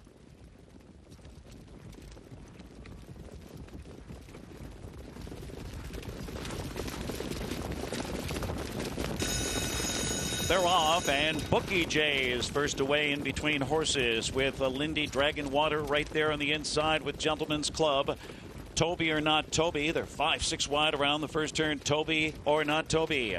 Gentleman's Club challenges on the outside. A 3-wide sweep from Sweet Love and Lou is going for the lead. And the big favorite, Brandon Boulevard, in a tight spot there, 4th and going up and after command. Malillo is racing 5th past the opening quarter. That's Al Papi going up 6th on the outside. And next is Lindy Dragonwater on the rail as they continue across the backstretch off a quarter of 26 3/5. And here comes the favorite, Brandon Boulevard, and Dexter Dunn will take over. Sweet Love and Lou back in the 2nd spot now. Gentleman's Club on the inside, 3rd. And parked out is Malillo, 4th on the outside and gaining. A shuffle for Toby, not Toby. With live flow, that's Al Papi getting involved from the rear of the field.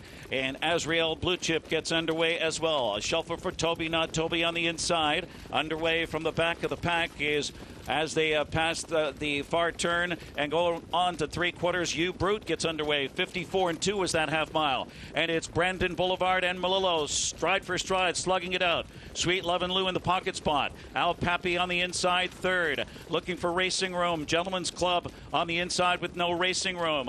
And stacking to the outside, Azrael Blue Chip along with U Brute on the outside. Toby Not Toby looking for racing room. 1:21.4 into the stretch of the Meadowlands pace, and they're trying to swarm in on Brandon Boulevard, and off cover here comes Al Pappy and Yannick Gingras. In between them is Malillo fighting hard. Brandon Boulevard almost there.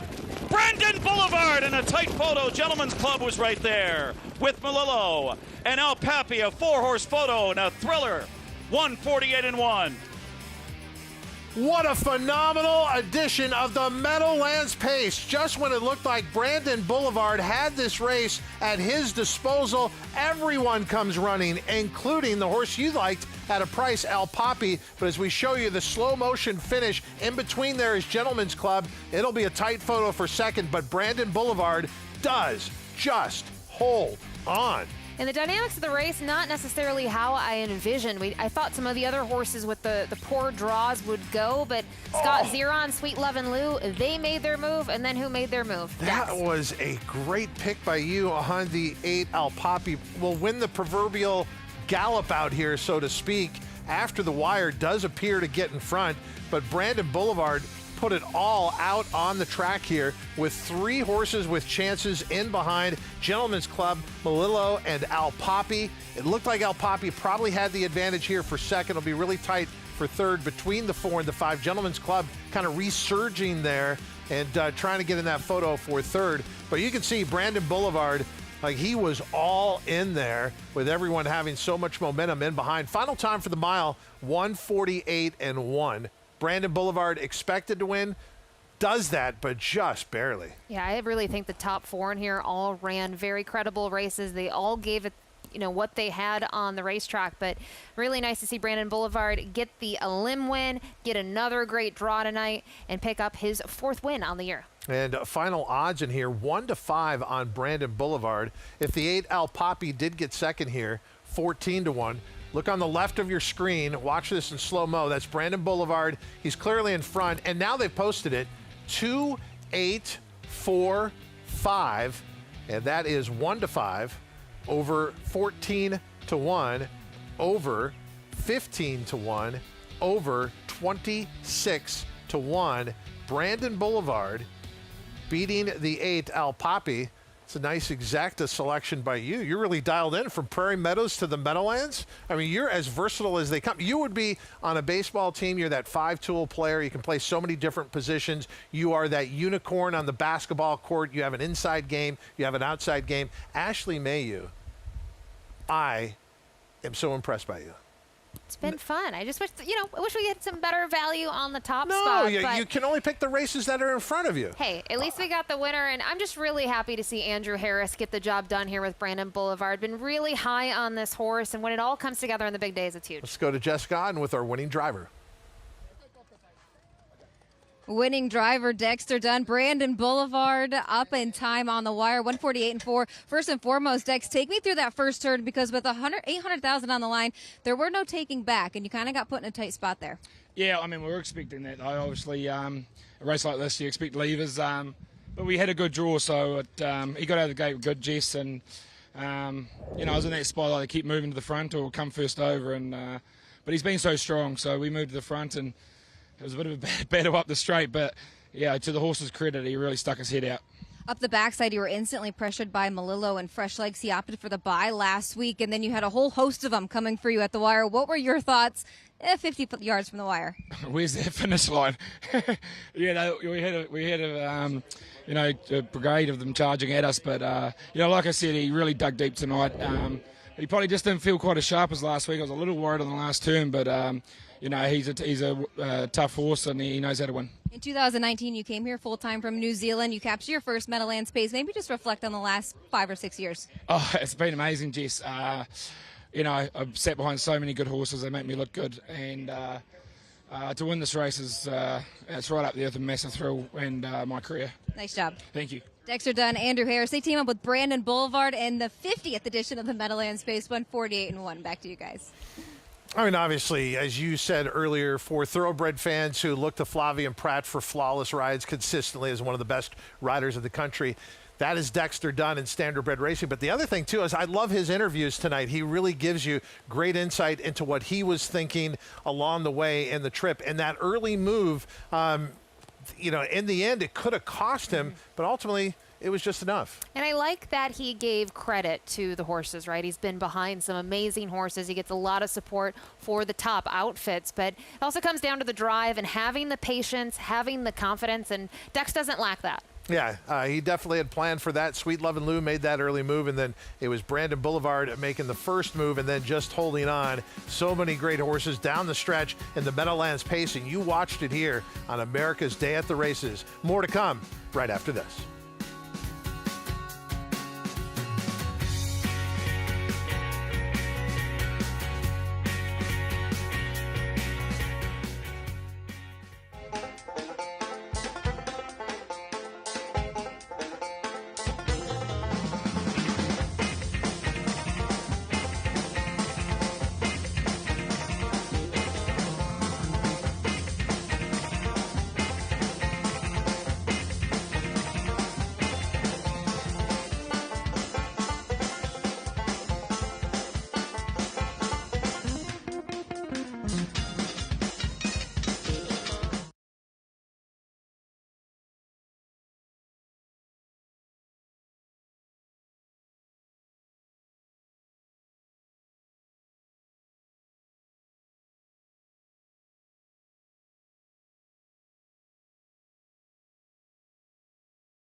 Saturday night may be all right for fighting, according to Elton John, but it's also pretty good for standardbred racing and thoroughbred racing. What a night here on America's Day at the Races. We thank you for spending part of your Saturday with us. I'm Todd Schrupp, very pleased to be with Ashley Mayu. And on site, watching Navajo Warrior take the Cornhusker handicap, Samantha Perry. With winning jockey Micah Husbands. And Micah, this is your first time riding at Prairie Meadows. You won a race last night. Now you've got the grade 3 feature. How's it feel? Feels really great. You know, these are my dreams coming through, and thanks to Safi and the owners and everyone involved, they're just making it happen. This is a horse, Micah, that has just been a little bit unsettled post-parade and in the paddock. How did you keep him together here today? They just keep a calm mind, and eventually he will come around, and he did, and he's classy, you know. Every horse is different, but he's special. Talk about your relationship with Safi Joseph Jr. because he's given you a ton of opportunities and has really put your name on the map. What does that mean to you to get the opportunity to ride these amazing athletes? I'm just really thankful, and I just can't explain it. I'm just thankful for Safi and whatever everything that he's done for me, like believing in me and teaching me everything that I know. Like everything that's done on the track is all the advice that he's given me. I just try to put it on the track, and it's been going great. Well, it's been fantastic to watch you ride. Congratulations to enjoyed this Grade 3 victory. Thank you so much. Thank you. All right, jockey Micah Husbands with the Grade 3 Cornhusker. Navajo Warrior sent off as your 8-5 favorite here and delivers.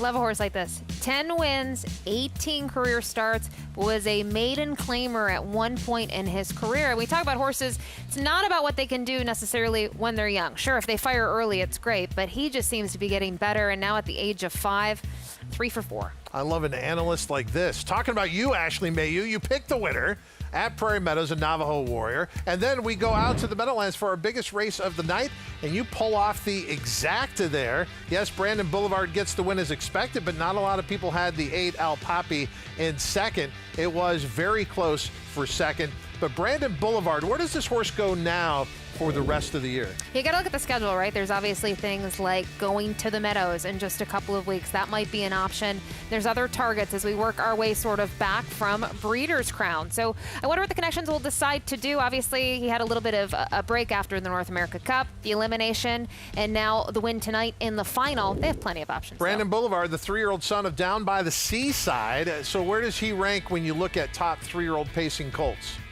I think he's right up here with these ones here. Bojangles, obviously, he's been sidelined. I believe it's been a lung infection. Odds on Mr. Mamba, we saw this morning win his qualifier after losing his most recent effort. And now Brandon Boulevard, he seems to be the horse as of today that has the best form. Okay, we are going to go back to Prairie Meadows. The field has some fireworks they could see off in the distance, a celebration of this festival that started yesterday at Prairie Meadows. You like a drone show, or do you like old school fireworks? Old school fireworks. So I saw my first drone show this past 4th of July at Santa Anita. It was pretty remarkable, but I still like the old school fireworks. Samantha Perry, I know you have enjoyed, we can tell with your reports, all the connections you've been speaking to, and obviously those at Prairie Meadows, Ken Miller. What a festival they put on here. It's been an amazing night. The fans, the energy, the athletes we get to watch out on the track. It's been a beautiful night for racing, and what a great way to end it with this maiden special weight event. And it's not very often that you see a horse at even money for his debut here in Iowa, but we're going to see that with the number 10, and that is Country Swing by son of Nashville, who his father, Nashville, was a very, very sharp sprinter who is 3 for 15 with first-time starters, so 20% with first-time starters. But here is my biggest concern with him moving into this race. Whenever you are the 10 post position and you are on a horse who is 1, 2 years old, and 2, has never had a start under his belt, sometimes that can make for a little bit of a tricky maneuver. Horses tend to break towards daylight. So when you do not have a horse on your outside, horses tend to take that open gap and kind of will lose a length or two just jumping to the outside. Now, this is an athlete, just like his father was. He is so strong and fit coming into this race, but there's the big question of how will he fare against some of these horses who have some pedigree, like the number 4, Dak, the son of Upstart, is a half-brother to a horse named Jack's Time, who his jockey today, Glenn Corbett, a nice veteran rider, 61 years old and still keeping on, was aboard him in his maiden victory. And I think Dak talked to him in the paddock. He said this one is a lot like his half-brother. So we'll see how it all shakes out as we close out the evening under the beautiful fireworks of Altoona, Iowa. Samantha, great job tonight, and you made the event even more special with your presence on site.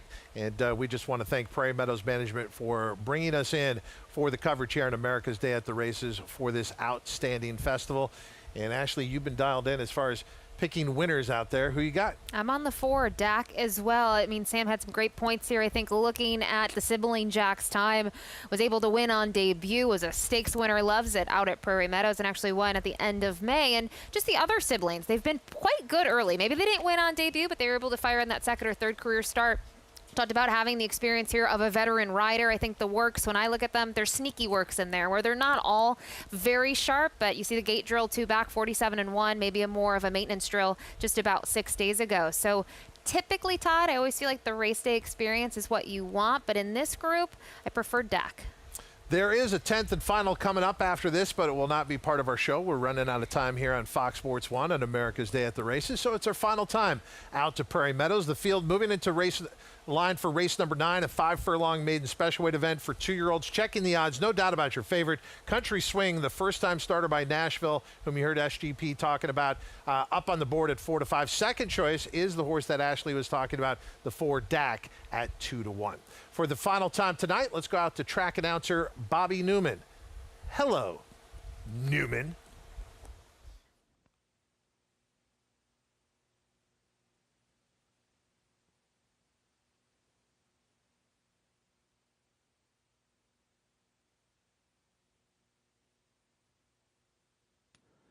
They're all in line.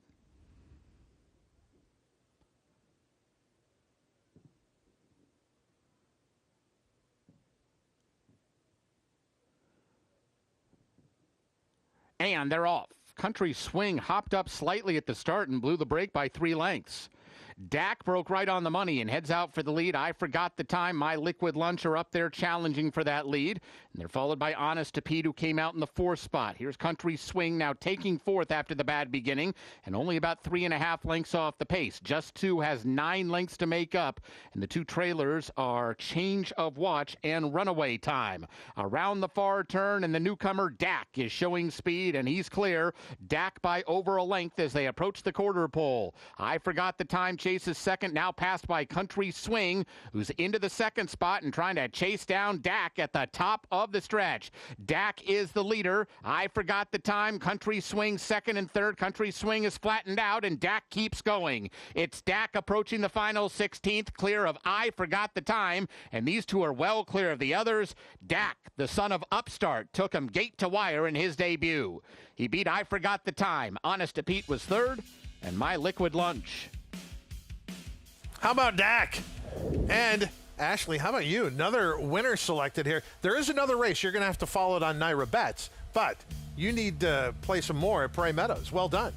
Probably going to sleep after this. I don't know if I'll be up, but maybe I'll be up. Maybe I'll come back. I had that effect on people. At least it didn't happen during the show. That's a lie. We've had a lot of fun here the last 3 hours, but Dak broke very sharp. Sam had great points, not only on Dak, but the 10, about how that post can work against a horse being on the outside.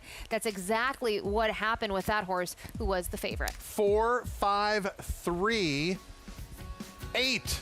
9-5, over 3-1, over 10-1, over 62-1. How about that? Dak comes through in the clutch. We'll be back with more America's Day at the Races right after this.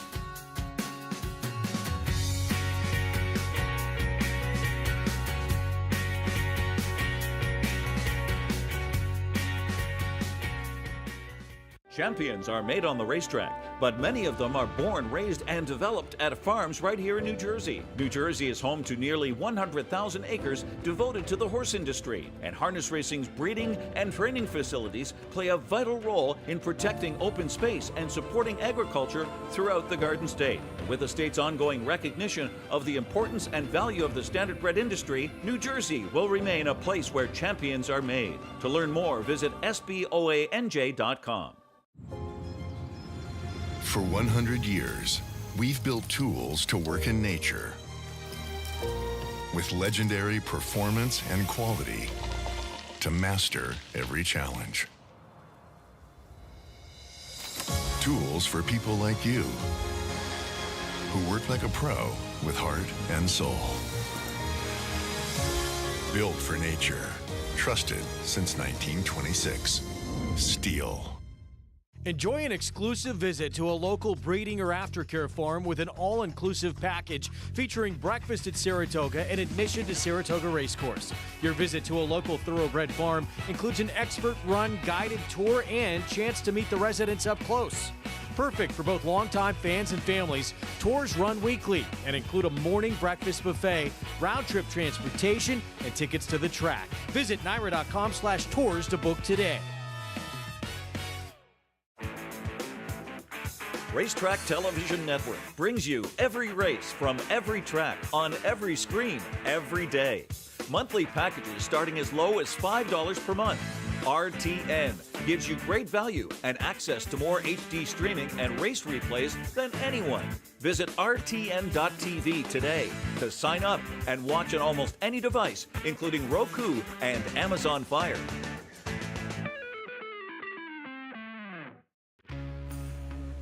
America's Day at the Races, celebrating a phenomenal Saturday night. We hope you have enjoyed our coverage from Prairie Meadows in Altoona, Iowa to East Rutherford, New Jersey at the Meadowlands. What an addition to the Meadowlands pace, but we still have another race to come. It is the Bill Houghton Memorial. Yeah, and this is going to be the second division on the night. And just got to look at Billy Houghton's start, right? Roosevelt Raceway, Yonkers, multiple Hambos, Messenger Stakes, a Pacing Triple Crown, you name it. Look at that. The major wins listed there. And how about the Jug? Look at how many editions of the Jug. 5 times? And then the Hambletonian also 5 times. I mean, you look at between him and Stanley Dancer, what a golden era in the bike for standard bred racing, and we remember Billy Houghton here in race number 11. There is a rider change, or excuse me, a driver change in this race. The 6, Lou Hill, make the driver Yannick Gingras. You had that one. Look at you. Yeah, I was able to write it where I could read it and everything. But if it went south, I could always turn to you. I could always rely on you, Ashley. Field coming out onto the track, obviously taking a look at the 8, currently at 26-1. You know, there's a lot of these races tonight. We had heavy favorites, or it was a 2-horse race. This race, as we look at this odds board, Jess, looks to be wide open. Do you see it that way? I think so, Todd, and I think Gabe alluded to it earlier. The other division might have been where we saw the chalk fest and end up not being that at all with an upset with By the Missile. This division may be a little bit more intriguing to bet because I think it's a more wide open race. I found myself on Ken Hanover after putting up those big fractions last week, the 3/4 and 119 and 4 from an outside post. The best post he's going to be seeing in quite some time here with post 4. That's your lukewarm 2-1 favorite, Gabe, but it's wide open. I'm not going to settle for anything. Well, you look at this odds board, and, you know, this is the type of race you love to bet if you have a strong opinion because you're going to get, you know, fair value or a good price, we should say, on nearly anyone, Jess. Ken Hanover, your choice, did race very well in defeat last out. I actually love a horse here. It's a 6, Lou Hill. He comes off a qualifying effort here at the Meadowlands, and he was absolutely sensational. Driver Doug McNair was supposed to fly in today to drive this horse. His flight was redirected, so he had some air traffic control trouble. Yannick Gingras is going to get the steer tonight on a 6, Lou Hill. Yannick typically very aggressive. I think he will take full advantage of picking up this drive tonight, and I think Lou Hill's going to blast off the wings here, and I'm hoping we get somewhere around that 4-1 price that he currently isn't on board as we're taking a look at him now on the monitor. You know, he loves to win. 20 of 51 lifetime, 7 of 12 so far this season. He was second, just beat in that Gold Cup Invitational up at Mohawk by Irvin Hanover. Come back with a very, very strong qualifier last week, Gabe. And I think there's a question mark in the field, and that's the 5, the horse that's going to start in between Ken Hanover and Lou Hill, Captain Albano. He had post 11 last week, which is a trailing position here. Kind of never really got a chance to race until late in the mile. 147 and 126 and 3 at the end of it. He picked up the nickel in there. Middle of the gate tonight, I think is a much better suit for him. Well, there's no question, a much better post. You know, we'll see. The question, Jess, is this the same Captain Albano we've seen him? He's been 5th his last couple of starts. Last time we'll give him an alibi, as you said, with that tricky start. I thought the race prior to that Northfield maybe just a little bit flat. It was a 6-5 favorite. But obviously, Captain Albano, former Little Brown Jug champion, one of the biggest races in the sport. He's earned $2.5 million.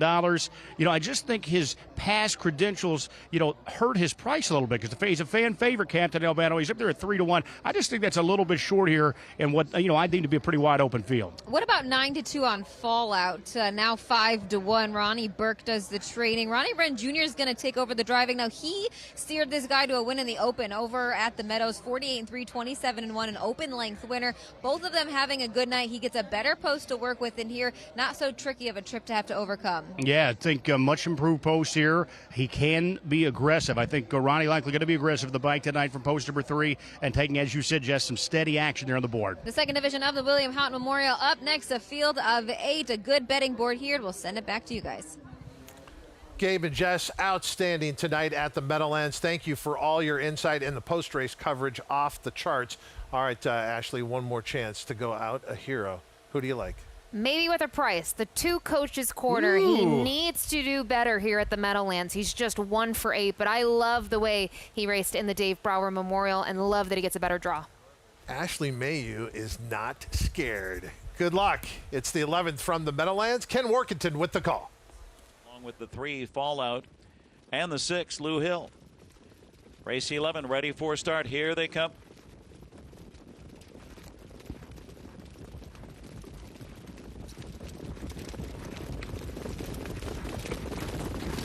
And they're off, and it's Lou Hill blasts out of there from the outside and goes for the lead as they fan across the track. Coach's corner, flashing speed on the inside. Fallout gets away in 3rd into the first turn. Captain Albano 4th on the outside. He is stride for stride with Ken Hanover's now 4th. Captain Albano looking to go up 5th on the outside. Then it's Oakwood Arden from off the pace, and Clever Cody and Vukafalis is the early trailer. They hit the opening quarter 2 wide there, and it's Coach's corner and Jason Bartlett in a sharp 27 seconds across the backstretch. Coach's corner 9-2 on the engine now. Going after him is Fallout and Ronnie Wren Jr. So now Lou Hill's already back to 3rd on the inside by 2.5. Ken Hanover trying to fill that gap in 4th. Another 2 lengths back to Captain Albano on the inside. Then it's Oakwood Arden. 3 more to Clever Cody, and Vukafalis can see them all. 53-1, 26-1 sprint in that second quarter, and it's Fallout in front here at 10-1 long shot. Coach's corner right there, bump drafting his helmet. To the outside comes Ken Hanover, and Tetrick gives him the cue. Stride for stride with Lou Hill on the inside. Then it's a gap of 2 lengths to Captain Albano, 5th on the outside. Locked in is Clever Cody looking for racing room. Then Oakwood Arden has to circle up, and he's got a lot of work to do. Vukafalis trails past 3 quarters. 1:20 and 2/5 eye-popping fractions into the stretch drive, and it's Ken Hanover, game first over, takes the lead under heavy urging. Lou Hill on the outside trying to size him up. Here comes Lou Hill and Jingra pouncing on Ken Hanover, and Lou Hill draws clear at 4-1. Lou Hill, Ken Hanover, then Captain Albano in Coach's corner, 1:47-2. Did I mention a key driver change in the final? You were prepared. Yannick picks up the drive here, is able to win. This is going to end up being a lifetime mark for Lou Hill. And so a wide open race ends up with a pretty decent price here in the end. Those prices will be forthcoming. As a matter of fact, you can find them at Naira Bets. Meanwhile, back on the set here at Saratoga. Yeah, Saratoga. They had an 11 race card here a little bit earlier.